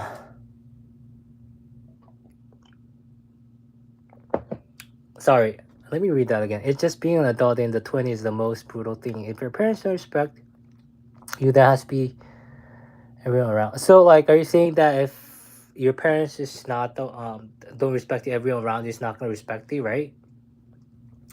Yeah, I think I can kind of see that because, like, I think um, growing up in a family where your parents don't respect you, they don't respect your autonomy, they don't respect your decisions, they don't respect um, your feelings, your thoughts, your future. You know, yeah, your I think your mindset is going to be very weak, maybe, or very fragile, right? Um, and I think it's gonna show to other people too. How sometimes my own insecurity can spill, right? When I interact with other people. And actually, it's funny because I guess in my 20s, I try to hide that. So, like I said earlier, like I kind of like try my best to fake it till I make it. So I try really, really hard to hide those. But these days, I don't even try to hide them anymore. Like, I let it out. I mean, I don't let it out intentionally, but I don't try so hard anymore to hide my insecurities, right? I'm so done with hiding. I'm so done with not showing my true self. But yeah, I think what you said is true. All right, Todd James, how do you cope now? I cope by creating a YouTube channel and talking, to, starting a YouTube channel and talking to people. Um, yeah, on live stream, I guess that's my coping. Yeah, I cope by going to work out. I read books. Mm, sometimes, yeah, I watch philosophical videos. I listen to podcasts. I play video games. I go out to eat some good food. Sometimes, even if I'm like really trying to save right now. But yeah, so that's my coping. And I mean, coping has like I feel like sometimes coping has a bad rep, but what else can you do though, right? I mean, one way or the other, we have to find a way to, live on with our life, right? And yeah, we have to cope, right? Otherwise, I feel like I'm just gonna go insane, right? Yeah, coping keeps me sane. Yeah. All right, Little Titan Kenji. Hello, Little Titan. All right, Moonlight Antonio. If they don't they don't respect you, they're not good friends. Um, yeah. Mm, so sometimes respect is like goes both ways, though, right? Um, so yeah, I would try to be really, really careful. Like putting the entire blame on the other person when they don't respect you. Like I would try to explore what my role might have been to actually um, cause that kind of interaction from my friends. So going back to the example of me being people pleaser, right? People pleaser in my 20s. I I used to blame these people that tended to take advantage of me. But in hindsight, now I'm looking back, I'm starting to think about what my role might have been. What was my role in that interaction where I was being, have been taken advantage of by other people, right? Instead of just solely focusing on the other person, I also try to focus on my actions too, right? What about my action might have attracted that kind of, I guess, mm, exploitation from other people, right? Yeah. But yeah, I mean, usually when they don't respect you, I feel like it says more about them than you. hmm Okay, reality. Have you become more confident after making videos and talking to camera? I'm not sure if I have ever more become more confident after making videos because it's been only 2 weeks since or 3 weeks since I started making videos and talking to a camera. Um, but mm, no, I don't think I've become more confident, but I feel like I'm still doing it anyways. Mm, yeah, I hope that I answered your question. Cast away. I had a dream where I went to a club with a bunch of influencers and Frank Hassels was the bouncer. I don't know who Frank Hassel is, but okay. And me and this 4 year older lady fall in love, and the world was ending. Oh wow, that's that's good for you, Castaway. Good for you. Um, that's good. Oh, that you had a dream. That was your dream. Oops, my bad. Yeah, even dream. That's a good dream, right? All right.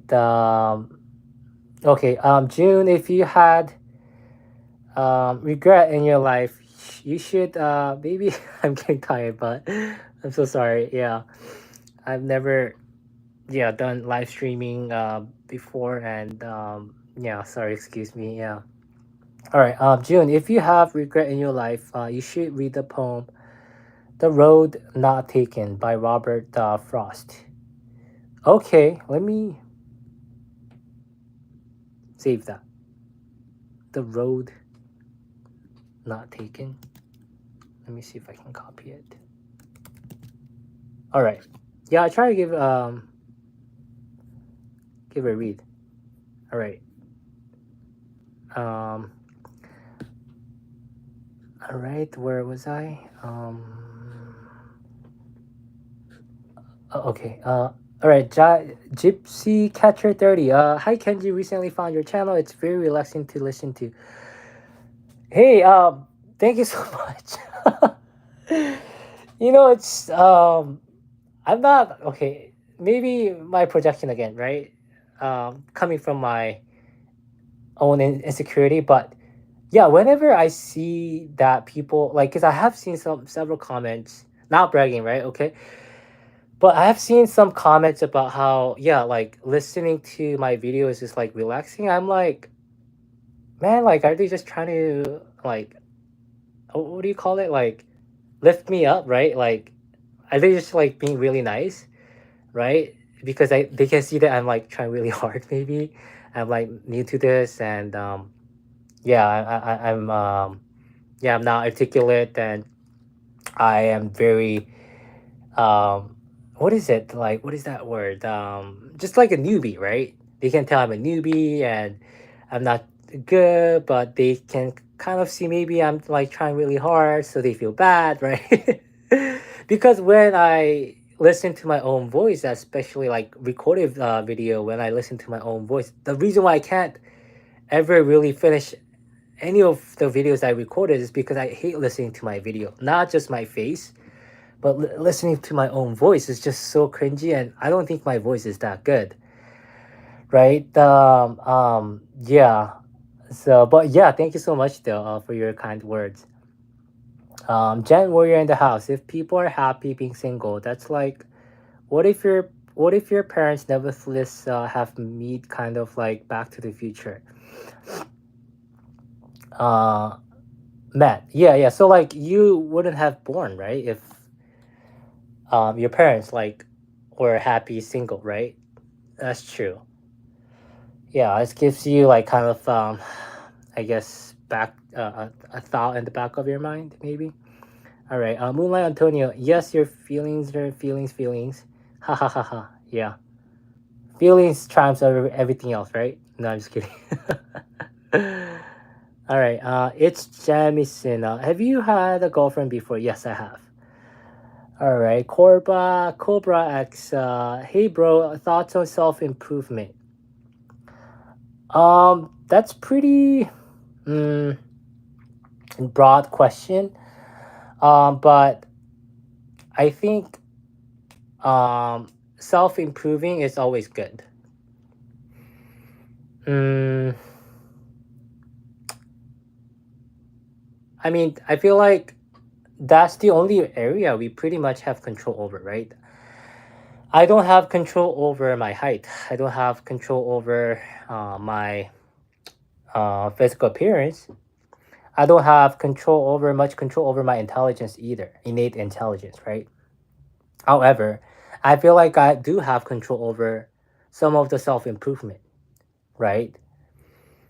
For example, tomorrow I could wake up at 6 in the morning and could go to gym and run on a treadmill or walk on a treadmill for half an hour. That's self improvement, right? Because I'm doing something that can improve the outlook of my health, right? So I think generally, I think yeah, self improvement can be very healthy, right? But I think I'll also try to be careful though, because I think I've seen some people taking it to the next level and taking it too far, right? So self improvement becomes the new goal of their life itself. Like it becomes their whole agenda of existence. And whenever they find themselves not getting to where they want to be or where they want to self improve, they can feel depressed. They can feel discouraged, disappointed, despondent, all these negative emotions, right? Um, because it's their identity, right? And I think I'll try to be very careful when you let self improvement become your own identity, because in a way you're kind of letting your own identity or self improvement, the act of self improvement, um, overpower you, be overvalued than your existence. I don't know if that makes sense. But yeah, but I think generally self improvement is good. Mm-hmm. All right. All right, Kisan again. Kendall, you seem like you would be able to get a girlfriend if you really wanted to. Is there a reason you don't have a girlfriend because you're picky or don't put yourself out there? I do put myself out there, and I have put myself out there, and it's funny because I'm not necessarily picky. It's it's just that I guess I'm picky in a way that I have a certain style I like, but it's definitely not like, oh, I like someone who's conventionally pretty, right? A lot of actually women I fell for had crush on, like they were all chubby actually. None of them were skinny, right? But somehow they're not attracted to me. They don't seem to be attracted to me, which is sad. Yeah. Okay. All right. My girlfriend is going to move to a different state with her family. It's gonna be hard going there without flying, but we're fine with that. But it can change when it becomes a reality. What are your thoughts? Mm, it's going. So it's going to be a long distance relationship, right? So being physically distant, like far from each other, is going to be a challenge, definitely. And I think my thought on that is that I think there's going to be a point where probably either of you or maybe both of you start to feel like you guys are maybe emotionally becoming distant too. But I would definitely try to bring that up as soon as you start to feel that way, right? Yeah, and I hope that you guys work out though. Mm. Okay. Opunga, if you don't mind, what do you do for work now? And have you made any big steps towards improvement to get to your goals? I already saw that you already started 401k, and that is great. Yeah. So I actually feel a little bit uncomfortable sharing what I do for work. Um, but what I can tell you is that I don't work in the STEM field, and I don't make six figures. I, I'm in a very low paying field.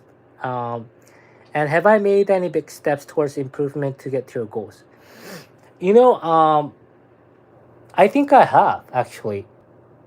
I have worked at this company where I started my 401k for over a year now.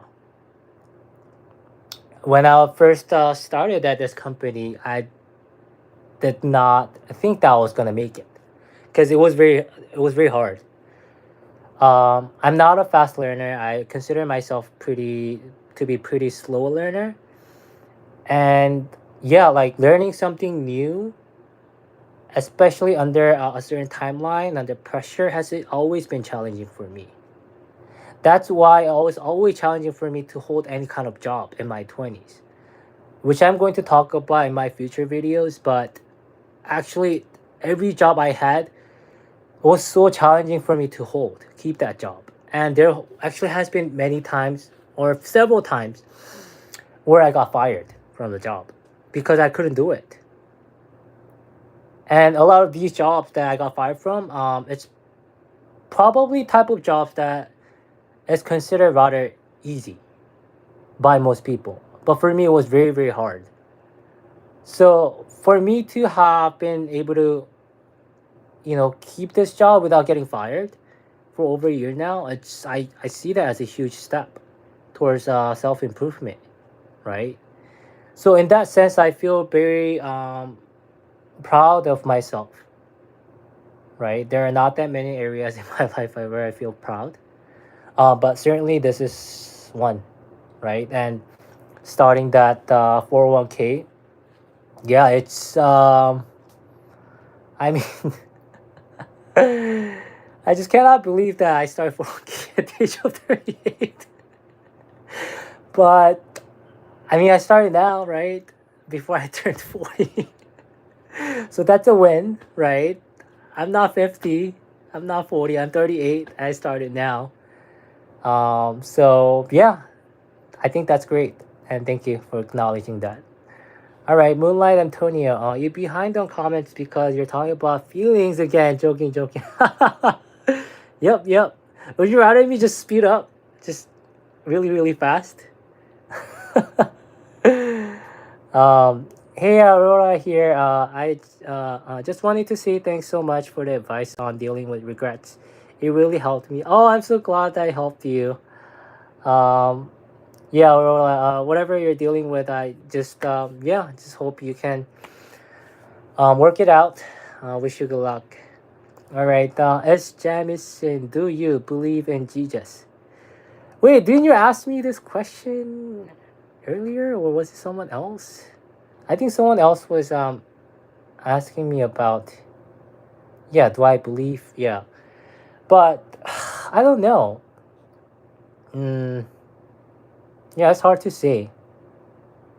Okay. All right, Christine Chong. There's no way he doesn't have a girlfriend. It's he's shooting his shot so much and has stories hitting on girls. Okay. Janila Marigold. Hi. Hello. Hi everyone. There's so many people here. Emerald. Yeah. Okay. Yeah, I know, right? Wow, 37 people right now. That's crazy. Okay, TJ. He's busy making money. Okay, maybe this one's not directed to me. Yeah. Emerald, yes, careers usually come before girlfriend. I think it depends on like your your values, right? Your priorities. So yeah, it could come before a girlfriend or a boyfriend. But I think it depends on like person's value. Okay, Kisan, the market's bubble right now, also investing now might not be the smartest idea. Um, yeah, I think I'm not sure though, cause I think from my limited understanding, I think what you want to do is you just want to invest um, continuously, whether the market is the bubble or market is in the burst. You're just continuously investing, and you're not trying to time the market. But what matters is time in the market, right? So yeah, that's at least for me. Like I know, or I feel like yes, definitely market has been in the bubble, especially those like S&P 500. But yeah, I just feel like I'm just gonna keep investing, no matter whether I feel like it's gonna burst or crash. If it, yeah, if it crashes, it's still good, I guess, because yeah, it's like I'm getting a discount, right? All right. Castaway. I experienced racism heavy. Oh no, I'm so sorry to hear that. Where have you experienced racism? Can you share what your experience was like? Will you ever grow hair longer or think of it? I tried to grow my hair longer, but uh, I didn't like the look of it. And also, yeah, I didn't like how the hair when it was longer, like it was getting in the way. Like it was like covering my ears and my neck, and it was getting hot, like sweaty and like annoying. So I don't think I'll ever grow my hair longer, but like a little bit longer than this, right? JB Smooth, hello Kenji. You mentioned about um, having received a lot of rejection from females. Do you limit your dating pool to just Asian girls? No, I don't limit my dating pool to just Asian girls. Actually, I like other ethnicities, but um, yeah, I have approached other ethnicities too. But yeah, usually rejection was what I got. So yeah, no, I don't limit myself. Definitely. Jay Lee, I feel like your appearance matters a lot in the Asian community. Since I am Korean, I've known very large built Korean twin guy at 6'3", 315 pounds, 6'4", 325 pounds. Brothers, they are big but read below. They're built sturdy and with broad shoulders and handsome. I'm only 5'5" and 197 pounds, and I get made fun of being very short and very narrow shoulders and very skinny. You need good looks or charisma. Yeah, physical appearance. Yeah, they do matter a lot. Physical appearance, because like people often make a statement like, "Oh, like personality is actually what matters the most," right? Mm, sure, I guess when you're trying to get in a relationship with someone, definitely their personality is going to matter a lot more, right? Because you're dating them, you're going out with them, you're spending a lot of time with them. Personality is gonna affect your relationship or how your relationship pan out, right? But either for a guy or for a girl, before they even consider looking at the other person's personality, they have to be attracted, physically attracted to that person, right? So if they're not physically attracted to that person, yeah, it's like an automatic rejection. You're not even given a chance to show your personality. Of course, there is an exception, right?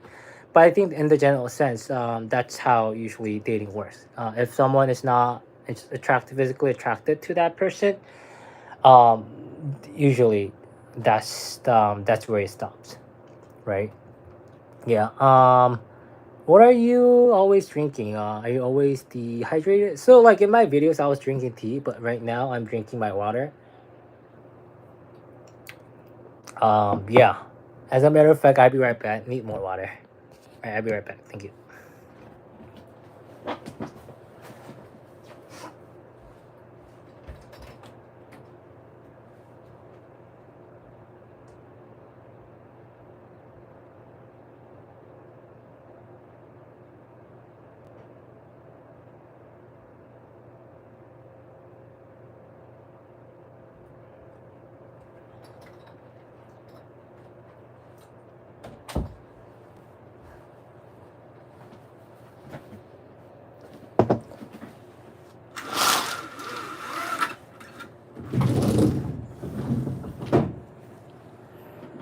All right, just open the window. All right. Opunga, J-League, the cut will be monstrous. Yeah, I mean, with that weight, like if you start cutting, yeah, you'll be, you'll be good. You'll look good. How tall is Kenji? Yeah, I'm 5'6". All right, J-League, okay, Opunga, 197 to 400 pounds is insane. Yeah, that is insane. All right, Castaway. I was just trying to help. Thank you. Yeah. Um, Yuri Sakazaki. What's you're gonna do with VODs, past streams? Will you be posting them? You know, I accidentally deleted the other one. I'm sorry. Yeah, but that one wasn't even showing my face, so I think it's okay probably. Um, so yeah, past streams. Yeah, I think those are gone. I accidentally deleted it. Man, I'm still trying to figure this out, right? Like, I'm pretty new to this and I'm still struggling, but yeah, thanks for understanding. Moonlight Antonio, but if It's you. 8:01 p.m. All Good right, night. Time to do your sleep hygiene for the all next right. 30 minutes. My Alexa is going Make off. sure the first All right. Okay. Moonlight Antonio, but if being yourself is being disrespectful and rude, then they have a right to disrespect you. You know what I mean? Yeah, sure. Eye for eye, right? time is 10:04 p.m. I mean, just being an asshole. Um, no one likes someone that's an asshole, even if like that's who they are, right? Okay, I get that you are being yourself, but then it doesn't excuse the fact that you're being an asshole, right? Yeah. So fucking. You need to give yourself more credit. You're the man, Kenji. Thank you. Thank you. Brody the Builder. Oh, I think you're talking to Jaylee. TJ. It's weird to think about us being born as luck from the year, month, daytime. Second, our parents decided. What if they decide to wait the next day? It's weird to think about, but it makes us rare. Um, yeah, probably. Even the second later, we might not have even been born, right? Do you have fuzzy muffins? Do you have a job right now? Yeah, thank God I do have a job right now. Damon, hey Kenji, saying hi from the New York City. I appreciate your content. And one quick random question: what is your comfort food or your favorite thing to eat? Ah, thank God you asked me that question. I love talking about food. Comfort food is kalbitang, which is like beef soup. But not a spicy one, but beef like rib soup. So that's one of my comfort food. But actually that like many, right? Also, there's like pork stew. Yeah, there's a lot. But anything that's like a like hot soup, like Korean soup, I think I usually like it. I like tofu soup too. I like pork bone stew. Yeah, I like a lot of hot stuff. Yeah. Um, TJ, how long will you continue the stream? I don't know. It's been 2 hours almost, maybe. Um, until I hit let's see, 2 hours. Maybe like I'll go for another 20 minutes. Yeah. All right. The longer you continue, the more people come. I enjoy these long forms compared to 20-minute videos. Oh, really? Yeah. It's funny. Like, um, I noticed that I'm actually more comfortable talking, like in the sense that I don't feel as awkward because like there's interaction, right? Like I'm actually directly interacting, like with you guys, right, in real time. But when I'm actually talking, recording a video, like talking to the camera, it's just like weird to talk for that long without any like feedback, without any reciprocation, like feedback from other people, right? Yeah, so yeah, I do like. I feel like I do like live streaming more than recording my video actually too. Yeah, thank you. Yeah, bro, Nas X2. I would date you if I still lived in America, but I haven't lived there for many years now. Oh, that's really nice of you. Are you just saying that because it's a chat. Jen, love these lives. Thank you. Yeah. JB Smooth. Are you only attracted to women that are Koreans or Asian in general? No, I'm attracted to all race. No, I'm not strictly no Asian. No, I like Hispanics. I like white. Dark skin like women. All the dark skin women. Yeah, like I like all women, no ethnicities. But yeah. All right, Amit Khan. Love your content, man. What is your job, if you don't mind me asking? Yeah, actually, all I can tell you is that I work in a non STEM field. That's all I can say for now. Maybe like later on, I might tell you guys, but for now, I don't think I feel comfortable to disclose what my job is exactly. But yeah, it's kind of low paying job. All right, John. Yes, at least you started. Yep. I feel you, bro. I'm not in the STEM career. I'm in the retail and earning low five figures. I got let go from engineering intern in college and the only student to be let go of for failing. Oh man, that sucks. Like, man, I feel for you, Lee. I'm sorry, Jay. Yeah. Uh, I might go for trucking or carpentry in the future. I've heard that trucking is pretty good. They make good money and it's pretty independent work. So if you're someone who likes that like solitude, right? Because you're just driving, right? If you like that kind of work environment, I think it might be good for you, right? Derek Alfonso, what country do you want to be your grave? Mine is Philippines, if possible. Oh, that's a hard question, but probably America. Yeah. Moonlight Antonio, don't feel bad. My dad started 401k at like 53 years old, so don't worry. Wow, he started late, huh? Yeah, I'm glad I got to start at least before I turned 40. That's funny because I've always known about 401k. Like everyone was just talking about it, but I never really could bring myself to it, I guess, right? And I never really had a job that offered 401k either, right? But yeah, but if, I think if I had like more like seriously thought about like how important it is to start investing early for your retirement, I think I might have tried harder to get a job or work at a company that offers it, right? Because it's not that uncommon for companies to offer 401ks. It just happens to be that all those companies I've worked at, they never really offered them. Um, all right.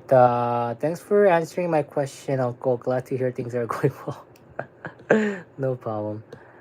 Sophia's musings. Kenji, you have such a good, comforting vibe. I just started watching you recently, and you became one of my comfort YouTubers so quickly and easily.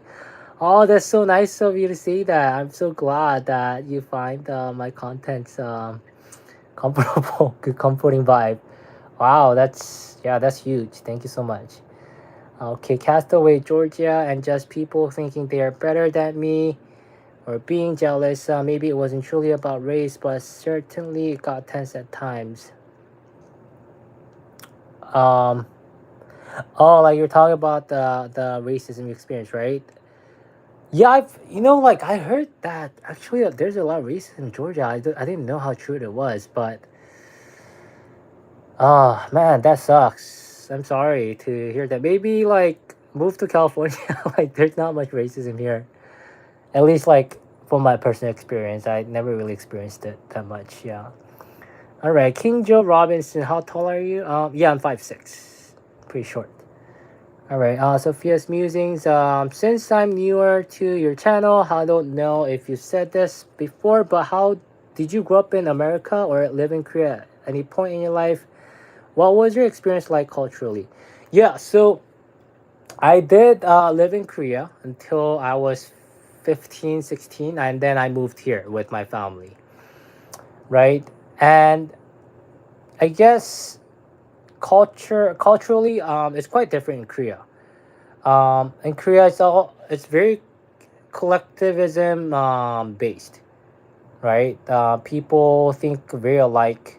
We care a lot about how we like how we might maybe perceived by others. Whereas in America, like it's all about individualism, right? Individual values are more valued. And yeah, it was quite a culture shock when I moved here. One of the culture shock was that a lot of students like talking back to their teachers. That was quite shocking when I came to America. And yeah, you don't like students not getting beat up when you talk back to your teachers. That was quite interesting. And also people not wearing like students not wearing uniforms. That was quite shocking too. They wear whatever they want to wear. I saw a lot of girls wear makeup. I was like, wow, they let that like that. They let girls wear makeup. That's crazy. And yeah, like guys were allowed or girls are allowed to like grow their hair long, and yeah, that was just astonishing. Yeah. All right. Anish, Kateria, your videos always keep me company when I'm doing anything, and you have a really nice voice. Really? Wow. That's crazy. Thank you, thank you. All right, the Ben. Yeah, this live is dope. Wow. Okay, thank you. Moonlight Antonio, has it really been 2 hours? Wow. Yeah, it's been 2 hours. Wow, that's crazy. Wow. Ben, I love your videos. Watch them while I knock out. Very soothing. You know that. That's funny. So I'm the best sleeping pill, right? If you have someone, if you know someone, or if you are someone with experiencing insomnia, yeah, like refer them to my videos, right? That's all they need. My video is just gonna knock them out pretty quick, right? Yeah. I would date you to thank you. All right, TJ. Uh, TJ, do you plan of having kids in the future? If you wait too long, you'll get old and won't be able to play with them when they're young. This happened to me. Also, do you feel any different in 40 than 20? Yeah, if I wait too long, I'll get old. Yeah, for sure, and I won't be able to play with them, right? When they're young. That's very true. Do I plan of having kids in the future? I don't think so. Honestly, I think raising children like it's pretty really challenging, really hard. And honestly, mm, I feel like I'm barely stepping on the porch of adult life. Mm, while I say this, I guess I feel a little shameful, but I just feel like mm, I feel like I can barely take care of myself. That's how I feel. I'm not very smart. I'm very sensitive. I'm a pretty anxious person. My stress tolerance level is really low. So anything small, even a very small thing, and that may go unexpected, can really throw me off. Whether it be me at my job, interacting with my friends, with my family. So I've had this thought that for a long time that probably raising children might not is not a good idea because taking care of myself maintaining my sanity is already pretty challenging enough, right? So that's, I mean, my belief might change, but that's how I feel right now. Yeah. And do I feel any different from N40 than 20? No. Other than that, I see my face. Whenever I see my face, I have aged for sure. But like feeling wise, I don't know. Maybe it might be because I stopped drinking about 2 years ago. I was a heavy drinker in my 20s. And there were a lot of times that I would, yeah, drink until I pass out. But yeah, I don't feel much different, at least like right now. But who knows? Next year might be different. Okay. Moonlight. You may have to change your YouTube name from Daily Kenji to Comforting Kenji. You know what? That's actually really good idea. Like, I actually seriously considered that, right? Comforting Kenji. Hmm. That's funny. How about Sleeping Pill Kenji? All right. Castaway. I've been to Seoul, Korea. It's so fancy out there. I love it. Yeah, Seoul is definitely fancy. I agree. And just a lot of like cool, hip places, right? Yeah, I really liked it, except the part where it's like really packed with people, crowded, just so much, just traffic and. But other than that, it was pretty cool. TJ, when you do your next live stream, so I was actually thinking of doing it on Friday at 10 o'clock, 10 at night in my car. Yeah, today, this one I kind of do it. Yeah, I started it or I turned it on kind of on a whim. Um, Without really expecting too much. But yeah, I'll do it this Friday, California time, 10 p.m. And I think there's like a post I can make on YouTube channel. Yeah, I definitely try to do that. Yeah. Yeah, Tom Wilson. Yeah, people come for the title and stay for your voice, I guess. Yeah, I mean, like that's really flattering if you think that they come for my voice because like I was always so ashamed, almost like embarrassed of my voice. I never liked my voice, and I actually used to get made fun of my voice too by my like close friends. How I have like kiddish voice, your voice is not deep enough, your voice is annoying, right? All my friends like made fun of my voice, that my voice is not manly enough, right? All right. Students disrespecting teachers is a huge problem here. It's become a lot worse over the past decade. Yeah, right. Yeah, I can imagine that it was a huge culture shock. From what I know about Korean culture, it's almost the opposite of here in the West. The individualism versus collectivist society is an interesting point. Yeah, yeah, like students disrespecting teachers is a huge problem here for sure. But in Korea, you have the opposite problem, which is teachers disrespecting students. When I was in Korea, I have been like slapped by my teachers when I was, I think I was like 8 or 9. He like went full swing on me, right? Like this, and then he slapped my face when I was like 8 or 9, and like I almost like my face, my whole head, just like spun back, right? Yeah, but I don't know if it's like that now. But when I was there, yeah, teachers could have been really, really mean and disrespectful, and it wasn't good either. Yeah, they have this idea, the mindset that teachers always right no matter what. You never talk back to your teachers, and it was pretty toxic too. So I didn't like that. Yeah.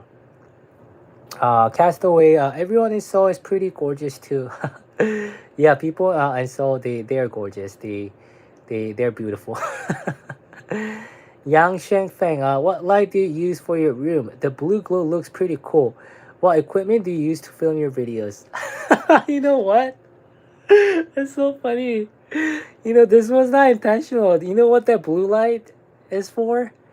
It's actually coming from my you know those mosquito or bug what is it, zapper? It's coming from that. Do you want to see that? It was totally not intentional. I have just had it on the whole time. Oh, my room is a little messy, but let me show you. Can you guys see? All right, but I have pretty I have a lighting setup. Actually, let me turn it on. I don't know if you guys can see it, but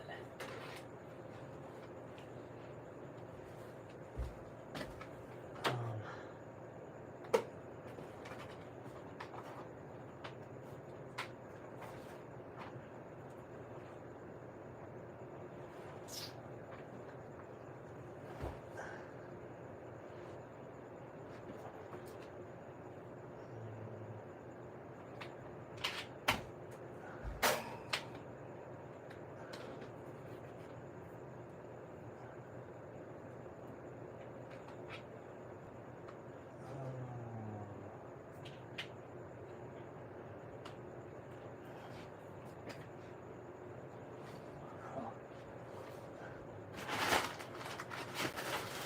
oh no.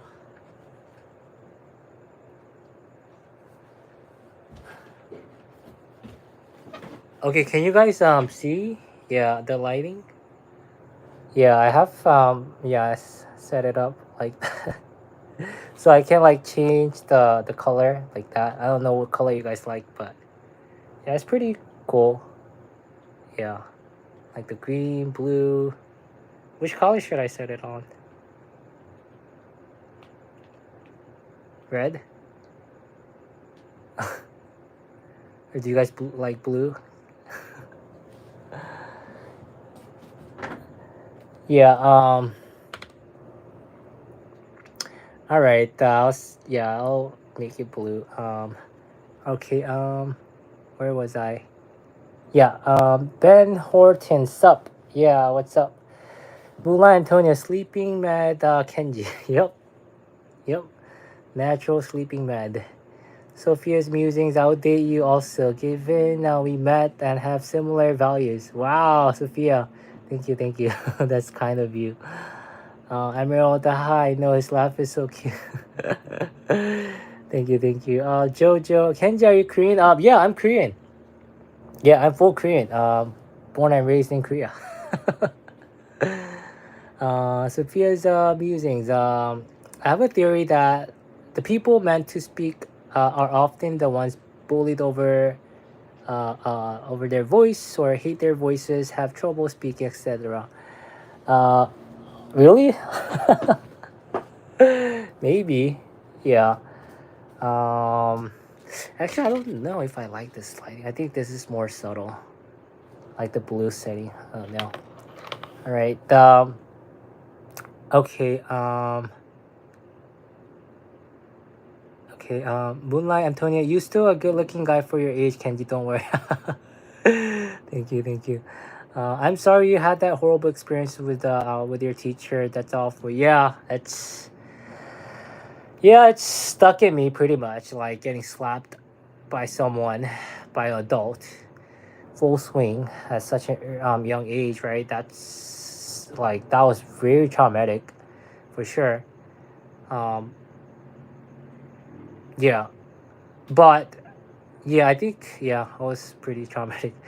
TJ, this is random, but what do you think about the declining birth rate in Asia, especially in China, Japan, and Korea? I heard Koreans will go extinct. Not sure how true that is. I don't actually know too much about the topic, other than I've heard that the declining birth rate in Korea it's very serious, and I believe their birth rate is not even one, right? It's something like 0.63 or 0.73, something like that. So that means basically each married couple is not even having one kid, which is just, I don't know, just asinine, right? But it's hard to say because I think Korean government might do something like maybe having being more lenient on their immigration policy so that foreigners, immigrants can easily move to Korea, right? Korea is, I think, is a pretty appealing country. They have a strong economy, right? So does China, so does Japan, right? So I feel like one way that they're going to try to address it is just not necessarily through trying to encourage Korean families to have more children, but actually just bringing in more people from overseas, right? Yeah. Okay. John Lee. Oh wow, you're still on. I just went to the gym. Nice, nice, John. Good work. All right. Moonlight Antonio. If my teacher slapped me like that, my mom would be in jail. She would have lost it on that guy. Haha. Yeah, it's funny though, cause that's like what you would think, right, in American culture, but in Korea, especially around that time, so this is like in the 80s or like in the early 90s. Um, their way of thinking back then is that yeah, teacher is you should respect your teachers no matter what, right? So even they hitting you like that is pretty not only normalized but encouraged because they think like that they think that oh like if students get punished whether by force by physical force or whatever they automatically assume that oh that student must have done something wrong. That's their mm, assumption, right? Yeah, unfortunately. Yeah, emerald blue to match the blue zapper. Yeah. Yeah. Tom Wilson red blue fetch the mood. Let me check. Let me turn on the red one. Let's see. Red. Is this okay? Red. Red. Yeah. All right. Um. Someone else said blue. Oh yeah, blue. I don't know. Should I do blue or red? Let me see. Blue or red? Which one is my personal color? Red or blue? Red or blue? Red or blue? No light is better. Yeah, I agree with you. No light. Yep. It's more subtle, right? No light. Okay, I'm interested to know, especially someone who lived in Korea, how do people in Korea view North Korea? I've been binge watching some videos, and it seems sad they live isolated. Um, I think it depends on your political affiliation too. I noticed that people that are, I mean, I may be wrong. I don't really follow Korean news that much, but from a very limited source of information I've been feeding myself, noticed that the people on the conservative side, they despise North Korea, like 100%. Like they don't see the people in North Korea as the same, what is it, same ethnicity, same people. They see them as completely different um, origin of people or people origin, right? So they hate them, they despise them. Whereas people on the liberal side, right? They I think they have more tend to have more favorable view of the people of North Korea. Um, yeah, and how they view North Korea? Well, they definitely view them as like undeveloped, right, country where it's taken by three successions of dictatorship, right? Yeah, it's just yeah, it's sad and it's yeah, it is sad it's reality. Um, yeah, I really don't know much about like the Korean politics, so that's, yeah, I guess all I can answer. John Lee, I've always wondered as East Coast native, how was it like growing up on the West Coast? Yeah, um, it's I don't think it probably is that different. I mean, I not a native either, right? I only moved here when I was 16. But people are friendly. People are very nice. Mm, people are, yeah, haven't really experienced that much racism here growing up in California. And the weather's nice. Um, yeah, that's about it. I think. Yeah, I feel like I don't really know too much about like what it's like though, like to grow up in the West Coast as a native. Derek Alfonso, did you graduate high school in Korea? No, I went to high school like part of high school, ninth grade in Korea, but I came to America when I was 16, so I started as a sophomore when I came here, and yeah, I graduated here. Emerald, it's not even my usual time to sleep, but I feel so calm and sleepy. Bro, nah, no light is more mysterious and quiet, I think. Yeah, I think I prefer no light too. Bro, nah, X2. People just don't want kids these days. Yeah, I noticed that younger generations start to value Time to post routine.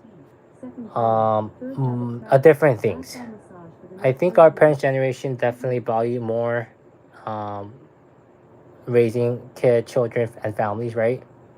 Having families, but I think people of our generation, especially like Gen Z, probably they tend to value more of independence, their own happiness, right? Their autonomy. Their happiness is like more important than anything else, right? Sometimes raising a family can mean having to sacrifice some of your happiness, right? Especially for women, I think they sometimes end up as a caretaker of the babies, right? And they would have to sacrifice a lot of their time to raise kids, right?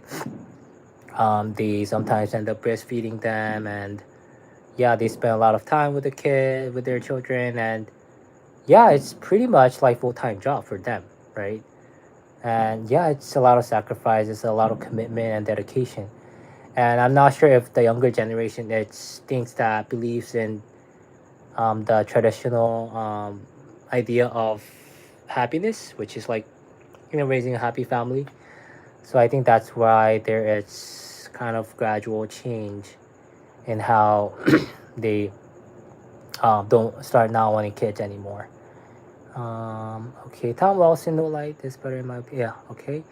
Moonlight Antonio. My Korean friend told me about the teachers in that time as well. I remember him telling me he hit by his teacher too. He was hit. Yeah, I'm telling you, it's very normal. It's very common. It's not every single person, every student of my friends when I was in Korea have been hit by our teachers.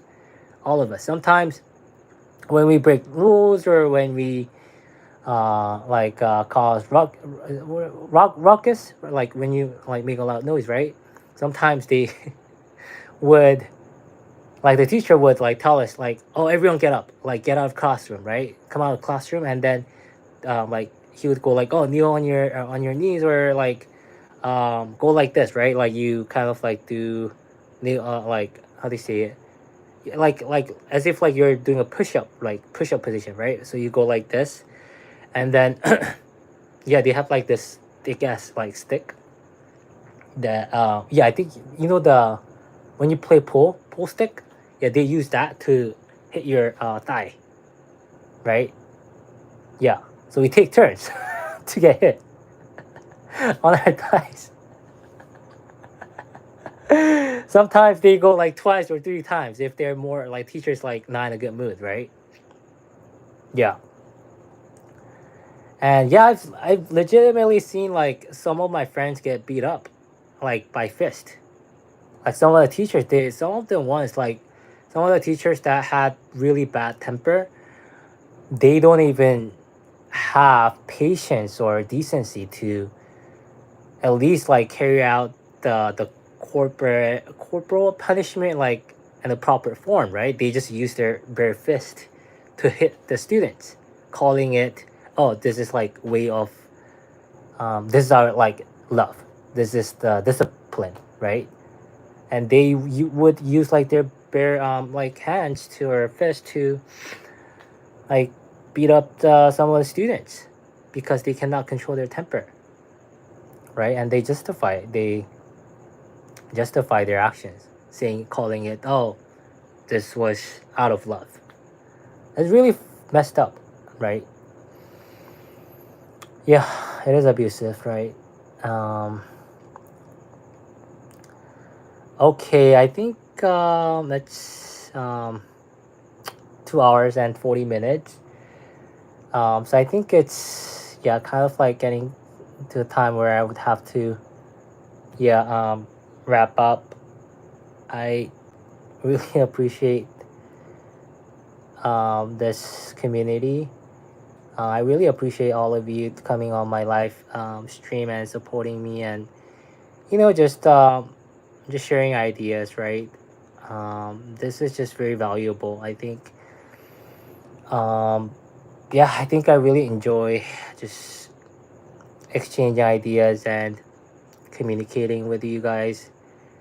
And yeah, I hope that we can continue to do this, right? Do this kind of interaction.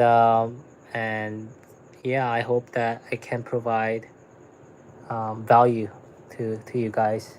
And yeah, I love you all. And see you next time. On Friday, I will have live streaming again um, at 10 p.m., 10 at night, California time. So yeah, if you can make it, I really, really would appreciate it. On Friday, I would, yeah, we'll probably stream out of my car. Yeah, so yeah, I hope to see all of you guys there. And yeah, I really appreciate all of you coming today. And yeah, I really thank you, all of you. I want to express my thanks to all of you. So I hope you have a good night and see you next time. Okay, bye bye.